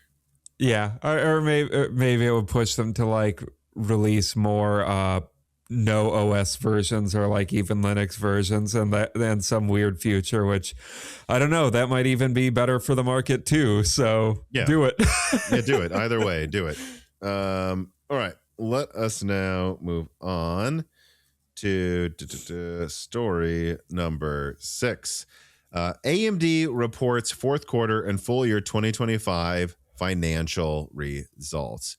So, from Seeking Alpha, the company's fourth quarter for ER was quite strong at first glance, as shown in the snapshot below. All profitability metrics continued with a strong trend. They had 35% year-over-year top-line growth, 40% year-over-year EPS growth, expanded gross margin by 3% year-over-year, and also expanded operating margin by 2%. However, in the open market, investors responded to this with a substantial wave of selling, causing a large price correction. As you see from the following chart, as of this writing, the share price was corrected by more than 21% off its peak level before the earnings release. AMD has reported yet another great quarter for them. It is still needed to remind everyone, though, that they are still a fairly small company. Their 2025 total revenue and profit of $34.6 billion is still small next to Intel's $53 billion, almost $53 billion, and is barely 5% more than Nvidia's net income for just their last quarter. Meaning that, yes, they're like 2/3 Intel and a quarter the size of Nvidia, and yet compete with both. We have ragged on AMD quite a bit this episode, and justifiably so. Consumers do not and should not care about a company's bottom line, though. But there are reasons we have to say they might have so many blind spots, inadequacies, and weird blunders. Again, when they are competing with a combined company, Nvidia and Intel, if they were one company, that is therefore what, like almost 6 times bigger, at least 5 times. One of these issues has been flagged by Seeking Alpha analyst Lucas Ma. They're ballooning inventory. Especially in the fast-moving tech business, this could be a deadly weight around a company's ankle. If, say, those $7 billion of inventory are MI300s, AMD is likely having issues selling them right now, much less once Rubin and CDNA 5 launch. But this is probably actually not why AMD stock plummeted. Perhaps the investor sentiment is simply cooling on AI. After all, it may still be too difficult to let go of Nvidia stock, but selling AMD, that can be explained if you find a justification. Yeah, that's kind of the way I read into it as well, is that, and you've seen this with a lot of recent earnings. I think it may have been Microsoft went down, and like a lot of different companies have gone down, or did they go? I don't know. There were a few others, and you saw Nvidia like Oracle down stock plummeted recently too. Do you know why though? I don't remember everything. No. So I listened to the Prof G Markets show and they talked about it. So they put out a horrifically blunderous tweet where you have to understand, like, Oracle is they're supposed to be a software company. They're a software company, but they've recently been valued as an AI company because they're doing all this build out of data centers and stuff. For who? OpenAI. OpenAI said that they might not buy these data centers.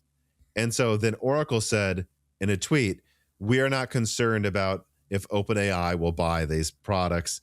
It will not affect our bottom line. To which everyone else said, you are concerned, or you wouldn't have tweeted that.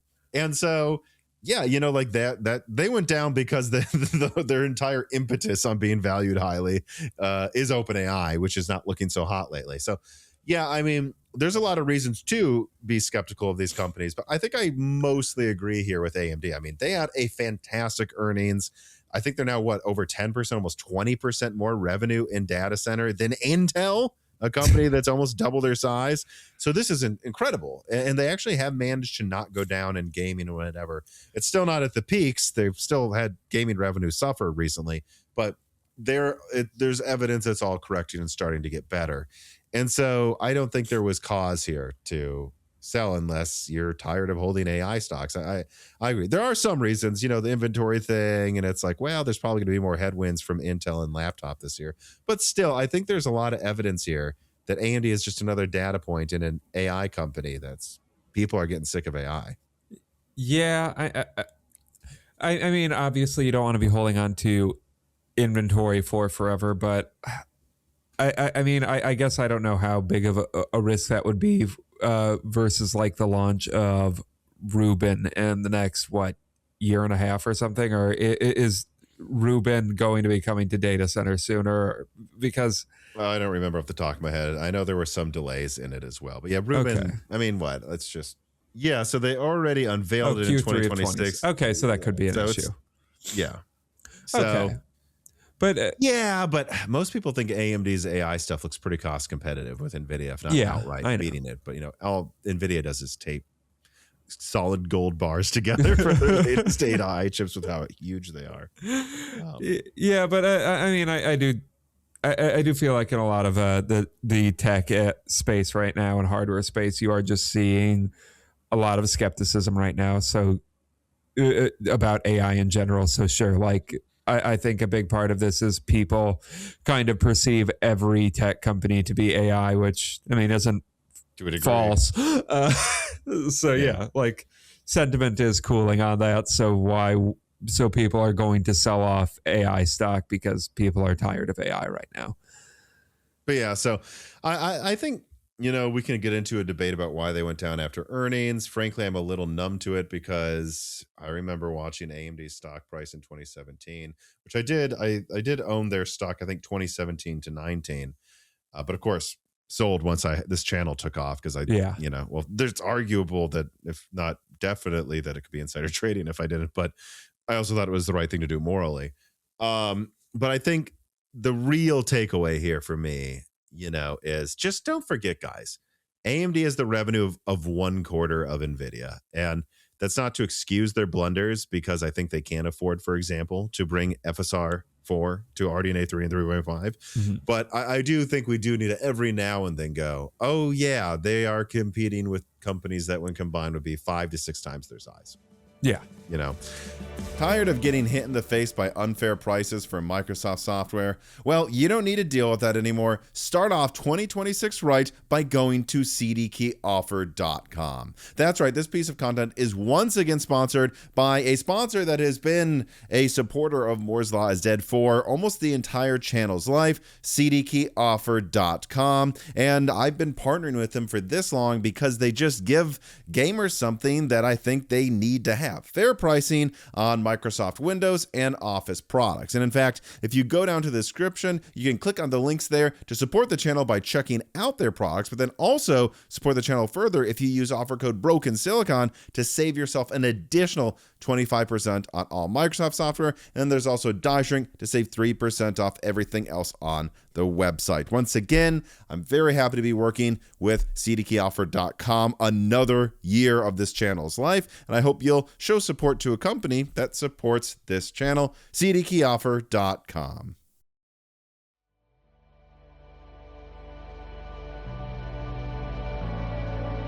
Denai117 writes in and says, "Hi, Tom and Dan. I have a couple of theories, and I like your take on them.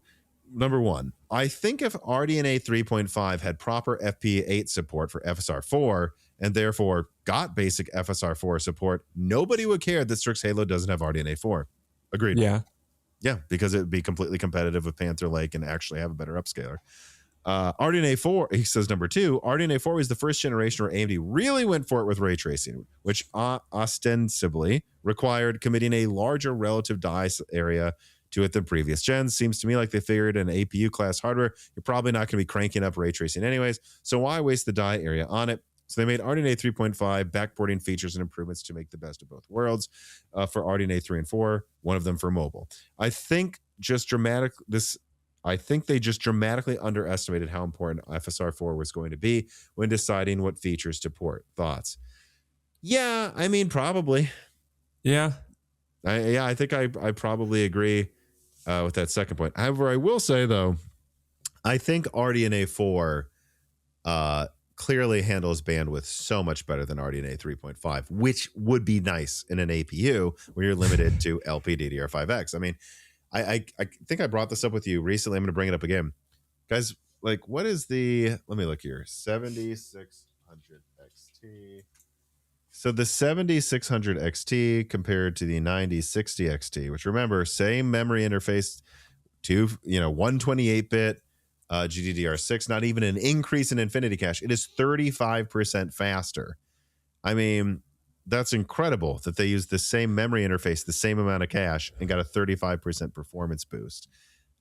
What that tells me is that were Gorgon Point to be RDNA 4, Strix is crazy bandwidth constrained. I mean, it's as fast as Hawk Point if it uses slow memory, from what I've found.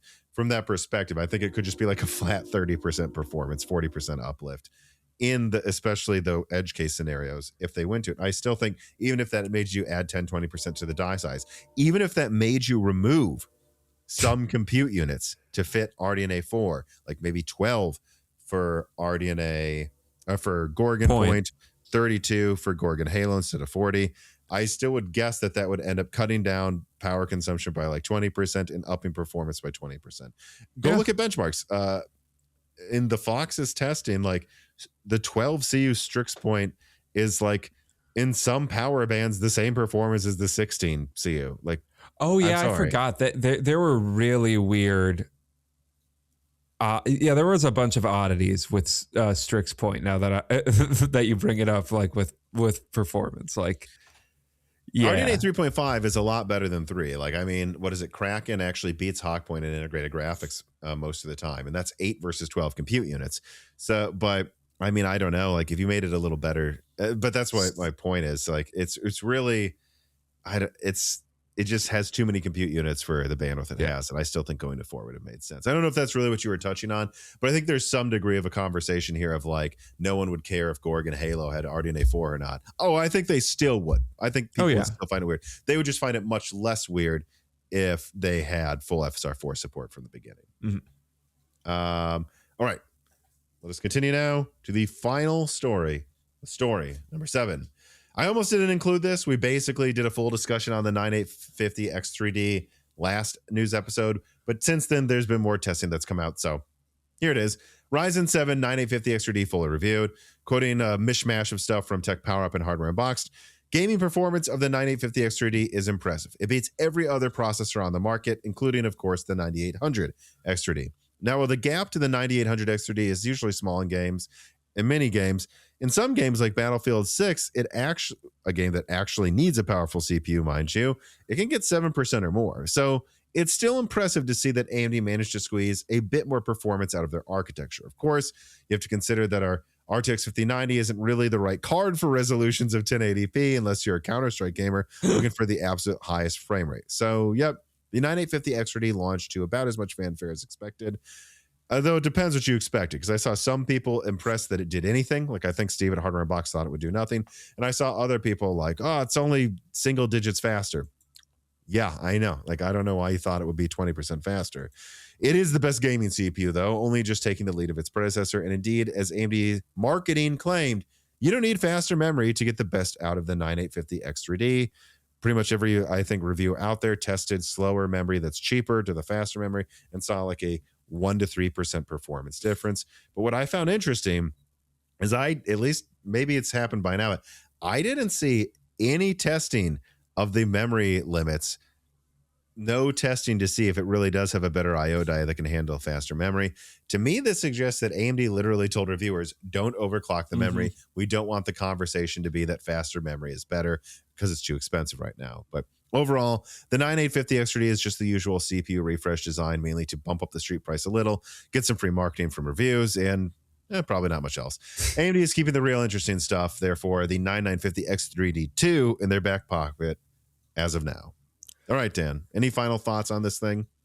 I mean, I hope this is the last time I have to talk about the 9850 X3D because I don't know. It's just not that a surprisingly uninteresting part to me. It's just the price isn't terrible, but I still think I'd recommend the 9800 X3D most of the time over it because, like, I don't know, just looking at it right now, the 9800 X3D is $443 on Amazon, and the 9850 X3D is $500. Okay, I think I would still do the 9800 X3D over that. Yeah. But if they're both at MSRP, I guess maybe a little bit goes to the 9850 X3D. Like, it's not like it that, like, I know, I can't, I believe it was like DeBauer was talking about like the power consumption. And from what I saw in reviews, like maybe that was an outlier test. To me, it like looked like power consumption was worse, but not terribly worse, and still within like easily coolable range. So is it really an issue? Kind of whatever. I don't know. It's just like almost a nothing CPU to me though. Like it's fine. I guess if RAM pricing gets crazy and like it's really does not lose as much performance compared to like a 9800 X3D for some reason, maybe it's better to get that for that reason alone. Like if you can save $80 on RAM or something because you're getting cheaper RAM with the 9850 X3D, sure, but that's about it.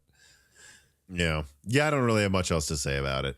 Andy Who writes in, what do you think of recent reliability and design flaw problems with the recent generations?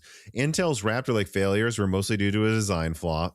Yeah, they were due to a design flaw, but recent problems with Zen 5 processors physically frying themselves, is this some sort of design flaw? Even though AMD mostly blame motherboard makers for this, I've seen reports of CPUs being dead from all major motherboard makers. So, look, I'm just going to divert to the experts here. One of them, Hardware Unboxed, who's spoken about this a lot on Twitter. And there, from what I'm seeing, Zen 5 has normal failure rates. I think what the problem we have here, and I've seen other people talk about this as well, like their failure rates for Zen 5 is below 1%. You guys got to understand, AMD is like 90% of the do-it-yourself market right now. That means that they are selling millions upon millions of CPUs they did not used to sell. If 0.1%, even that much fails, of 5 million, that's 5,000 dead chips. And that will mean someone will report it and someone will do a video on it, apparently. And frankly, I said the same thing about the 4090 with this is going to get all the AMD fanboys mad at me with the 12, the 12 VH power thing. My 4090 isn't broke. I've talked to retailers, boutique builders, have some broke. Yes, it is. It's not, I don't even think it's not even a 1% failure rate though. It is a thing that Nvidia didn't need to have happen. I think they should have had the connector be this much bigger with more tolerances, but I don't think it's even 1% failure rates. And to act like it is silly, doubly so with what's going on here with AMD. And I want to be very clear. I've talked to retailers, major reviewers like Hardware Unboxed. No one is seeing mass failures of these devices.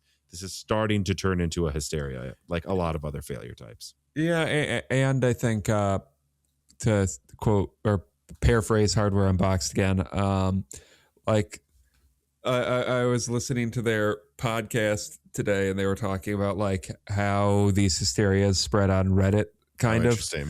And they were talking about like, yeah, you have like this story of someone posting on Reddit of like a scorched 9800 X3D or being posted on Reddit, and that's like a pretty, I don't know, spectacular failure. Whereas if you would just posted like, hey, my 9800 X3D broke, no one would care. And then like people start looking for the same thing, and then eventually it just snowballs into a hysteria.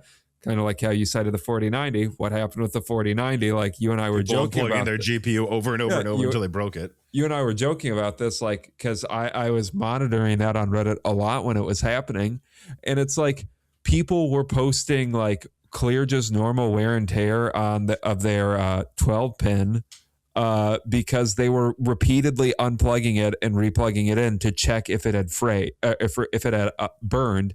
And it was just like, no, you've damaged the plastic because you're unplugging the freaking thing every day. Like that's all that's happened. And eventually like Reddit can get into these really weird hysterics and hive mind stuff where like they just amplify each other's BS. Like that happens on Reddit.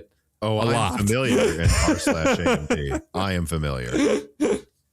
Yeah, that happens on Reddit a ton. And I think like if you're getting your stories from Reddit, I'm not saying nothing good ever comes out of Reddit, but like watch out for that, because that is just a thing that happens there.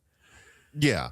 And so I mean, thank you for writing in, Andy Who, but I have to say, not even in the same breath, they should not be in the same fart of whatever metaphor you want. Do not mention Raptor Lake and Zen 5. Jesus, man. Like Raptor Lake led to OEMs switching to AMD for more of their orders. There's no evidence. And again, call me a liar if you want. I talk to retailers every week, distributors, devs. They're the ones who see it. No one mentions Zen 5 breaking. No one. And so I think the failure rates are within the normal amount. And this isn't to like say your lived experience, if you're listening to this, is wrong if your CPU, your 4090 broke. I've had products break, but they do sometimes. And I just don't, there's no evidence this is an abnormal failure rate. Yeah. This is really turning into a witch hunt here. Deadeyes117 writes in yet again and says, in the last sense, you talked about how bandwidth sensitive APUs are and how you really need high-end memory to get the most out of them. I was thinking about, like, why aren't there Vcache models on GPUs? Do you think there's potential for 3D Vcache on GPUs? If not, what would be the likely roadblocks to doing that? So, yeah, I don't know. I think they almost did it with RDNA 3. This was something covered by me and more so with Angstronomics, who I don't think has had a leak for years now, but for a while the person did, and they were always accurate. And that was RDNA 3 let you stack MCD as sort of Vcache layers. And they just didn't, because they thought they only probably got like a 10% increase in performance while adding $50 to the cost of the GPU with all the extra packaging. Now, to some people, they would say maybe that's worth it. I don't know. Maybe it was just 5% too. And then you go, okay, well, think about it though. Is it what I'm saying implausible that going from whatever, would it have 96 megabytes of cache in the 7900 XTX to what would that be? Then 192 if you doubled it. Yeah. Could it really have only gained 10%? And I would ask you all to, well, did RDNA 4 not go down to 64 megabytes and keep the same performance? Because Yeah. it seems like if you think about the way AMD goes about things, RDNA 2 flagship 128, RDNA 3 flagship 96, RDNA 4 flagship 64 megabytes. And now we're getting to a point where, from what I've seen in RDNA 5 leaks, no Infinity Cache. They just managed to get all the benefits of Infinity Cache with a little extra, well, not a little, a decent amount of L2, but not even the amount of L2 that Blackwell and Lovelace have per SM. So I just think AMD's gotten more and more and more efficient at utilizing cache. And remember, the more cache you add, it's not always good. Eventually you have so much cache that in some performance scenarios, you're actually lowering performances. Now it's going all over the cache to find the bit of data it needs. So it's really about getting the perfect amount. And so my answer to you, Dead Eyes, is I think they've just gotten the cache working so well that they don't think they need a ton of cache in their GPUs moving forward.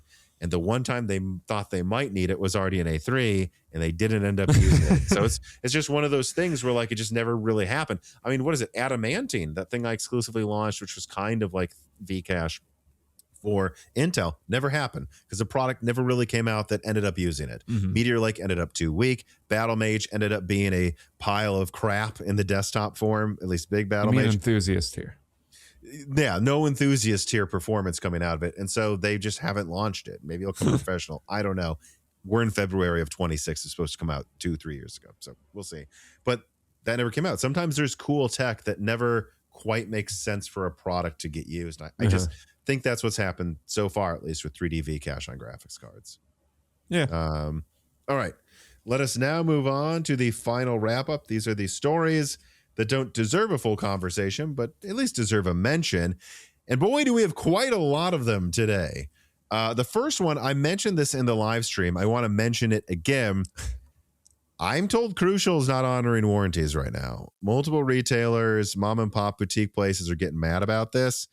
And I ask all of you to push this forward as a story.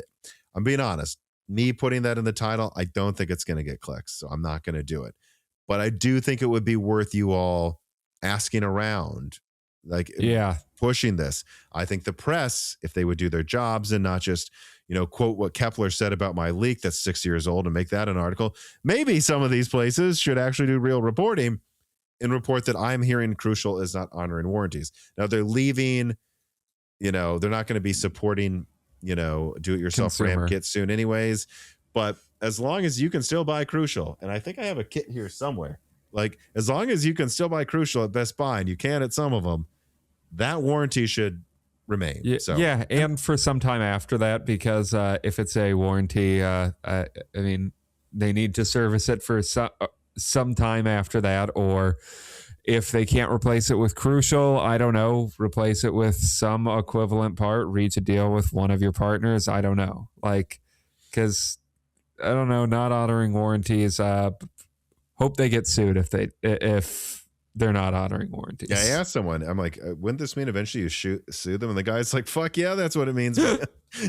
So yeah, I mean, look, I would just say get the word out and be concerned about if you see a Crucial kit for a good price, I pay at least a little extra for non-Crucial and maybe they'll backtrack and they'll say, oh, this is all fake. And they'll put up the pages I'm told they pulled down that makes it easy to honor the warranty online.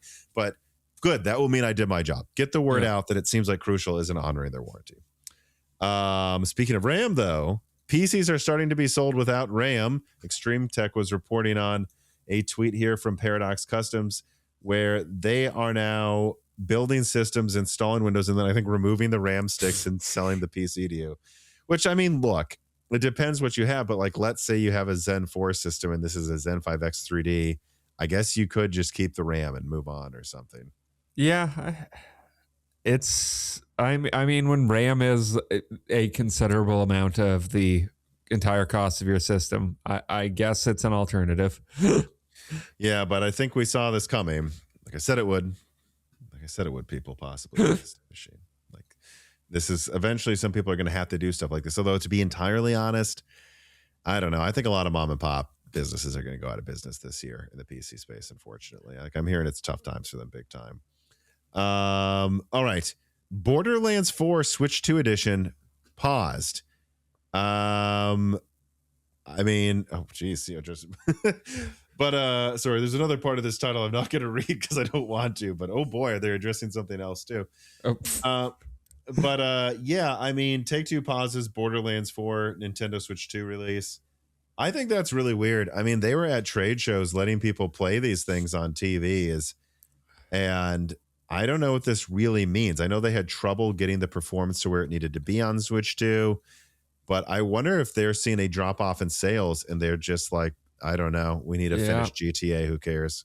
Yeah, I mean, if the Switch 2 ends up being a little bit of a dud and it's not quite powerful enough, like, yeah, why would devs put a bunch of work into getting their ports to work on the Switch 2? Like, especially the ecosystem that really just largely revolves around them people buying first party games. That's what Nintendo's for.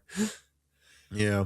Also, the Switch 2 has gone on sale again, and Double we have indicator. and then we have another article here that confirmed further what we already talked about. We talked about Black Friday sales for the PS5 being higher than Switch 2. Now, for the entire holiday season, PS5 outsold Switch 2. Yeah, that's really weird. Like, very weird. You wouldn't think. I mean, I guess, right? Like the 3DS probably outsold the PS Vita or something the holiday season it came out. But, you know, it's pretty abnormal that like a newer console from one of the, like, Nintendo and Sony are both very popular. That's very weird that Sony's old console outsold it. So I think this is further evidence that something's going on here with Nintendo where we're seeing the sales start to slow very quickly. I know it's sold crazy well. It set records, but it's clearly slowing. It's decelerating quickly. And I do wonder, again, if a bunch of people who are big Switch gamers, like my girlfriend, that's her primary way she games, wanted to switch to immediately because it's impossible, frankly, if you care about performance at all, to play the Switch 1 anymore. But once you do that, get that enthusiastic, like, niche group. Like, what's left, because it's not really a new console, and they're not it is kind of one, but they're not marketing it like it is a new console. So why would people think it's a new console? Yeah. Like Wii U from Wii. I don't know, although it is called 2, but again, they're calling it, like, they're acting like it is just a pro console. Speed Lemur writes, and it says, as far as I understand, the Switch had a node shrink mid-life cycle to enable a more efficient model. No, to save money. For the Switch 2, a node shrink may be more expensive on account of moving from DUV to EUV. Given this price increase, if my logic is sound, will a Switch 2 refresh or OLED be significantly delayed to the timing of the original? No. Yeah, I've seen weird ass comments out there. I don't know where this is coming from. This idea where they're like, well, there can't be a Switch 2 Lite because it's on 8 nanometer, which is efficient enough. 8 nanometer is more efficient than 16 that they were using for the Switch. No, I don't think. I think coinciding a node shrink with the launch of a Lite and an OLED at the same time would make sense. But I think it's just because that's when they have the new dies. I don't think they need a node shrink to do a Switch 2 Lite at all, actually. Like, just give it a 720p screen and then limit it to only handheld performance mode. Like force games to run in 720p mode on it, and boom, you solve the battery life problem overnight. And it's supposed to be cheaper anyways. I think there's many ways to do a Switch 2 Lite that is not a node shrink. Now, will they probably wait for a node shrink? Well, maybe, but guys, they're on 8 nanometer. They have many options. So they can go to 6, 4, 3, or 2 right now. They don't need to go to super expensive 4. Maybe they'll just shrink it to 6 or a Samsung 4 nanometer in a year from now or something that's finally mature. I think they got a lot of options for node shrinks. They've got a lot of shrinking room to do, Tom. Yeah, like let me see here. What is the quality of Samsung's nanometer node in 2026? Like, is it actually usable by now? Let's see. Maybe. From troubled to low yield process into it's considered to have yields in the 60 to 70% range right now. Okay, yeah. So it's not crapo node anymore. I believe Samsung even said they paused development of new nodes to make sure 4 actually works. Oh, okay. And so if you think about it, I would think 2027, this node will be fully mature, like good yields and everything. And maybe that's when Nintendo does it. And I imagine they'll get a better deal than on like a TSMC 4 nanometer node. So no, I think they can. I think if they want to switch to node shrink versions can come out in the middle of the cycle. It's only been out a year or so, not even a year, so right? Yeah. I don't think they need to do it before 2027. I don't remember when the Switch Lite came out, I guess, but 2027, 2028 seems like reasonable timing for when like the Switch Lite / Switch OLED would come out. Okay, so 2 years. Okay, yeah. I don't know. I guess it could be 3 years. I don't know if that's that significant of a difference, but yeah. So I would say if they want to, they can still do a node shrink late next year, which would still be 2.5 years. Yeah. Or 3 years after. I still think they can. Yeah. That actually seems to coincide pretty well with when Samsung 4 nanometer will be ready. All right. I thought this was funny. Sony, I don't know if you saw this, was sending out messages just reminding people you can still buy a PS5 to PS4 owners as they beg people to upgrade their PS4s to PS5s right now. I will say they should have given more people reasons to upgrade by their by their reasoning. Like, you mean in the message? Yeah. No, yeah, I just mean like begging people to upgrade. I mean, it's been a weird cycle. It has been a weird. Again, that's why I think, again, instead of focusing more on PS5, they should focus on PS6 being competitive and in high volume at a reasonable price with actually great launch games. Because they just need to accept that like half of PS4 gamers are going to wait for the PS5 6 before they upgrade. And if it has a compelling ray tracing edition of GTA 6, I think that will make them upgrade. Deuce Ninner writes in and says, with the recent release of Dragon Quest VII Reimagined, I noticed that there is both a Switch 2 and a Switch 1 version, but only a PS5 version, no PS4. At this point, do you think Sony actively blocking last-gen titles to force upgrades? I don't know. I mean, look, the Switch 2 just came out, so I think there's an argument here that like a ton of people still just have Switch 1s, and that's why they did it. Also, isn't Dragon Quest is primarily popular in Japan, isn't it? Right, which would mean handheld is important. I'm guessing it would just be a priority to get it working on the Switch 1 because that's popular in the Japanese market. And maybe the PS4 has already collapsed in sales in Japan. Yeah. And so they don't see it. Yeah, I mean, handhelds are like, that's the market in Japan. There's an argument that you need a PS6 handheld just so you sell in Japan at all. Like that's just, that could be the reason to do it. Jamie Witters writes in and says, if the PS6's release is pushed back significantly, well, what's significantly? 2 years? It's not coming out in 2029. Is there the possibility of a PS5 APU die shrink within the next couple of years to cut manufacturing costs? And yeah, look, I don't know. You know, if Sony delayed the PS6 to like 2028 or especially 2029, I think it would be idiotic for it to not get a node shrink to like 2 nanometer. And then slight upgrades to like RDNA 5.5. I think that's just kind of common sense. I mean, there were rumors, I don't remember if they were true, that the original PS5 started as RDNA 1 kinda, and then RDNA 2 was turning out so well that they were like, oh yeah, delay this like a year and like upgrade it to RDNA 2. So it's possible, I guess. But again, with Magnus coming out then, and like, are they really going to want to compete with 2 nanometer like capacity? I would think they just stick with 3, right? When the highest end stuff is all moving to 2. Especially when there's not a huge priority to get the PS5, I guess, to get the PS5 on the smallest node, because I mean, I don't know, it's running on a console plugged in all the time. Well, there's the handheld, yeah, you know, and that could possibly make it cheaper in some ways. And I think there's some concerns about like EU. I've seen this in documents for the PS6, like EU power consumption requirements for the future. So maybe, but again, it's like, no, it makes sense to go on 3 nanometer in 2027 because that's right when all of the highest end stuff will be moving, or a lot of it, I guess not all of it, but a lot of it will start moving to 2 nanometer with Apple. And that gives you the capacity from Apple going to a new node. So I'd still think that you're going to compete with Apple on 2 nanometer. I don't think so. I don't know if you saw this, Dan. This was actually, I think, like right after we recorded, or a few days after we recorded the last episode with the news episode. So we didn't cover it then, but Newegg stock price falls 17.7% after Chinese owner is detained by anti-corruption authorities. I don't know that I have much to say about this, but No, geez. People seem to be clowning on it online a lot for one reason or another. But What's funny about it? The I don't Chinese know. authorities arrested him, right? Or was it? Yeah, just I think Newegg hate right now because people don't like the that they've like moved to a drop shipping model. But What does that mean? A drop shipping model?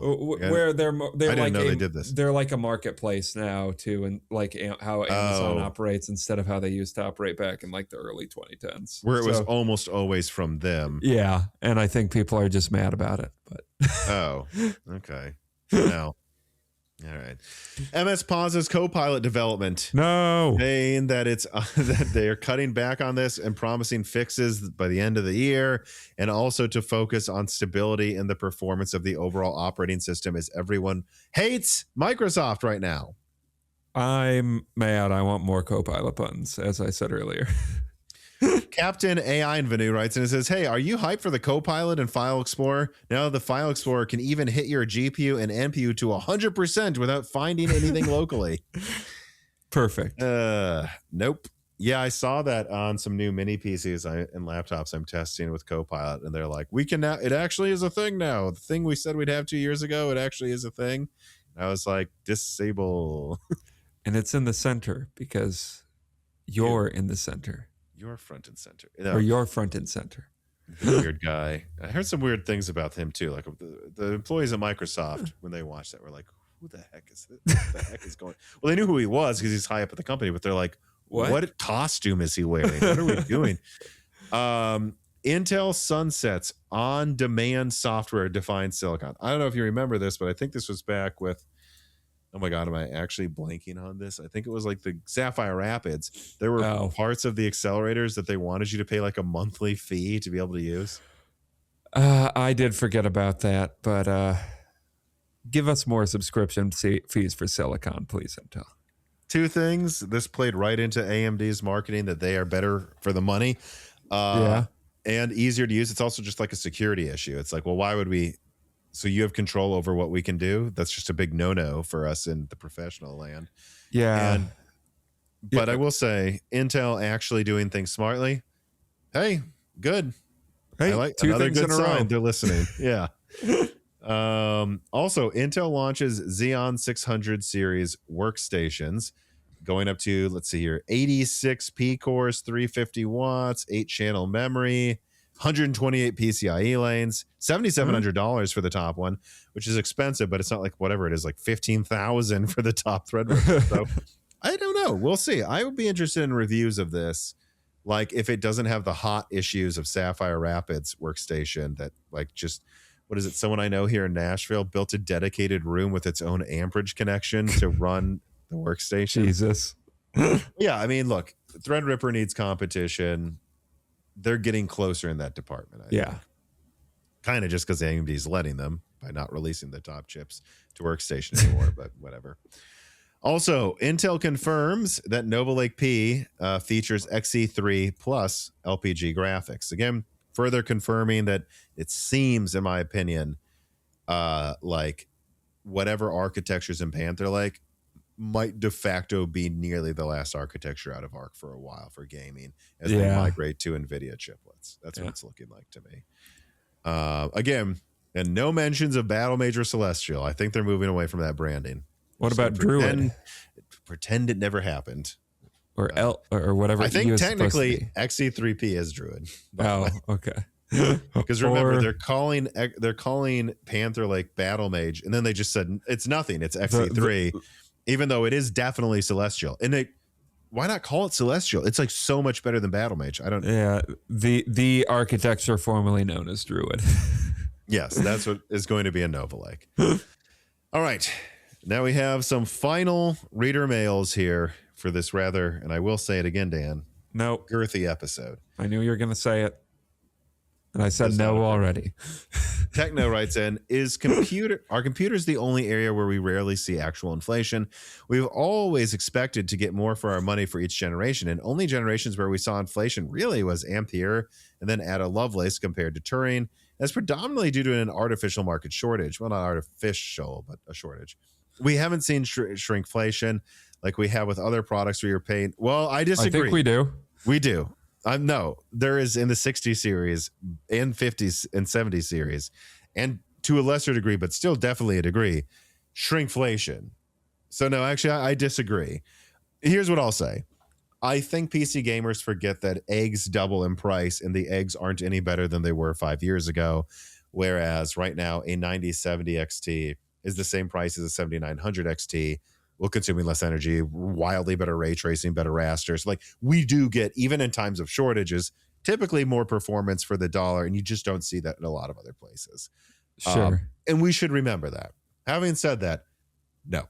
There's been shrinkflation. The 60 series is the biggest shrinkflation on earth in graphics, where Nvidia pretends you have a $300 60 series still. By the way, they used to be $200, so it's 50% markup compared. I mean, hell, in laptop, they've basically given up on even pretending they're doing anything at this point. Like, yeah, I mean, 8 gigabyte 5070, whereas with Pascal, it was the same card. The 1070 was actually more CUDA cores than the desktop one.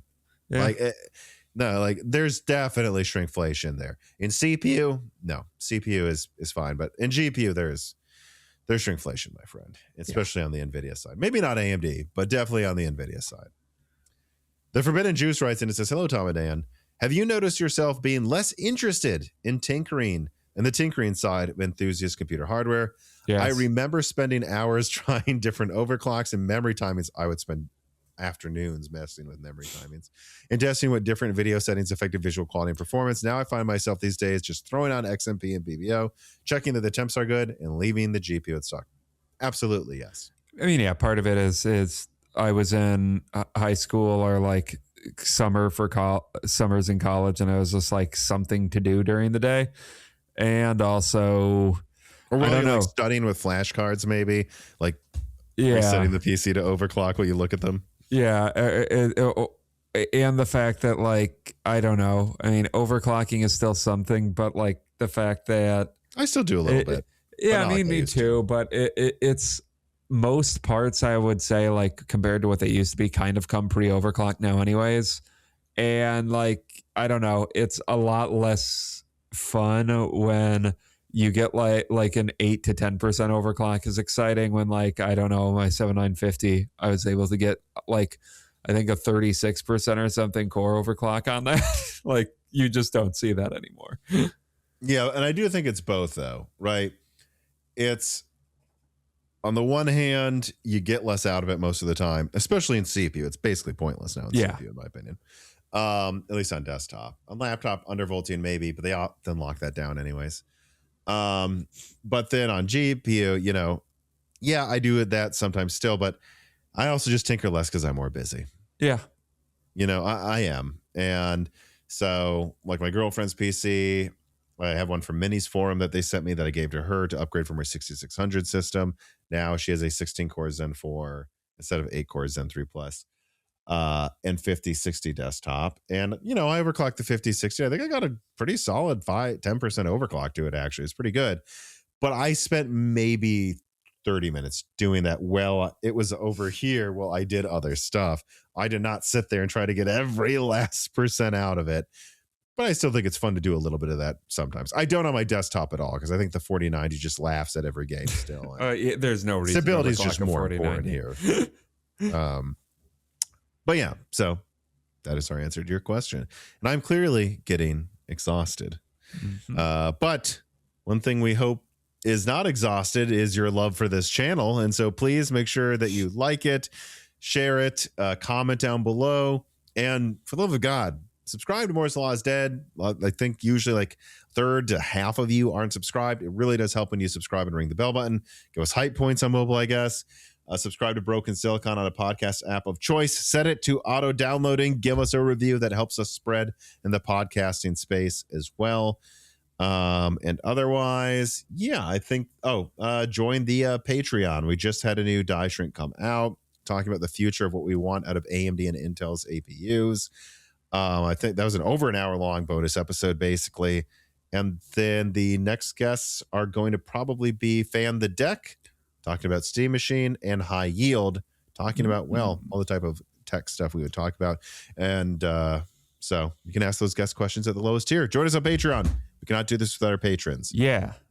But otherwise, Dan, any final words? As usual, I don't think so. Well, thank you for watching. Thank you for listening, and have a good rest of your week, everybody. Goodbye.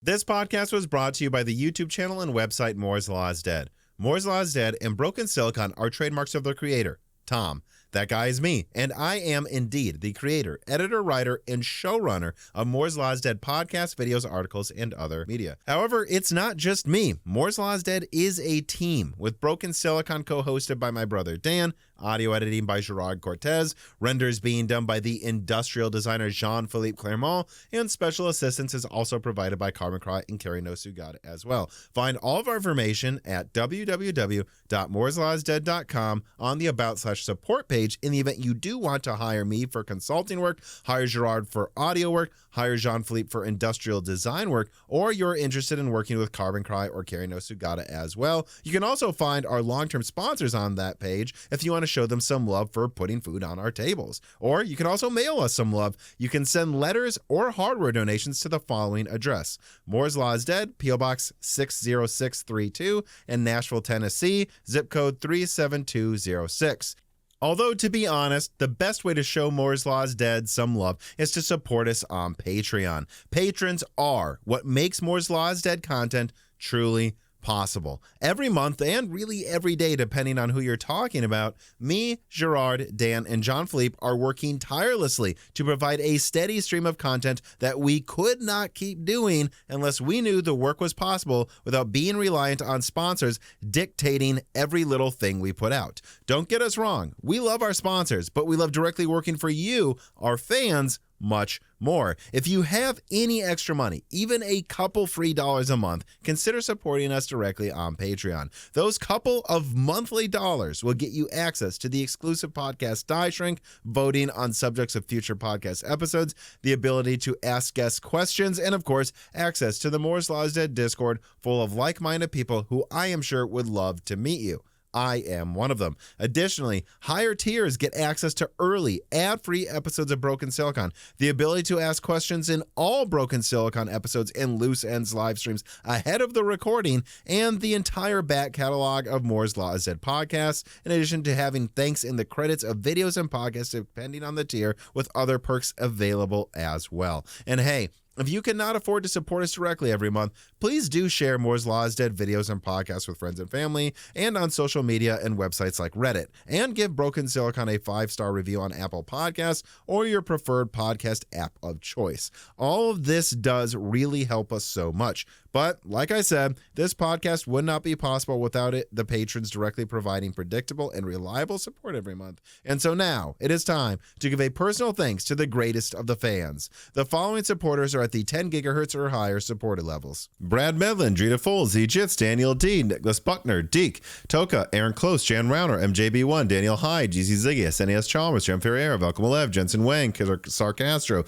Compressed AI Blocks, Chris Rich, Evan Dingle, Hal Buma, Shredbird, Semi Molas, Chrysanthenos, Curry King 3, The Boss Haas, Tommy, Jonathan, Jake223, Jake Martin, Zlicky, Gamers Unite, Ian Clifford, Meat and Pork, Tim Robb, Travis Gooding, Amiable Chief, Winwing, Aisha, Zutsu Taylor, Mads, Patty Cates, Greg, Michael McGee, Stephen Coates, Mark Mitchell, James Anderson, Mark Raidmaker, Salty Internet Pirate, Henry Zhang, Wesley Sager, Cameron, Michelle Pell, Hexapuma, Teak Autumn, Reginald Ari, Matthew Cassells, Winstar, Little Jeremy, James I. Raider, Shay, Milton, Brett Jones, Chuck Glitton, Stephen Dick, Mac Daffy, Justin Bustle, Austin Haggerty, Joe Foot, Brian Scanlon, Harlan, Brian Wright, Slushbot, Jansen Angema, John Swim, The Forbidden Juice, RB Racer, Dan M, 1988, Bing Bong 3, Solarized 80, Elber Gunn, Keekum, Sprutnik, Brian P, Hoodat, 42 Cornsters, 671, Penta, Winter, Omega Doge, Huger, Ender, Kiwi, John Wick, Boomstick, Mr. Tiger, Smash Axley, Penguins, Love AI, Porcelain Oats, Nick Zeus Mania, Charles Russell, Harry Malmazri, AI Soldier 789, Rye Hill, Chi Bowles, Bespoke exclamation point, Magnolis, Radkusis,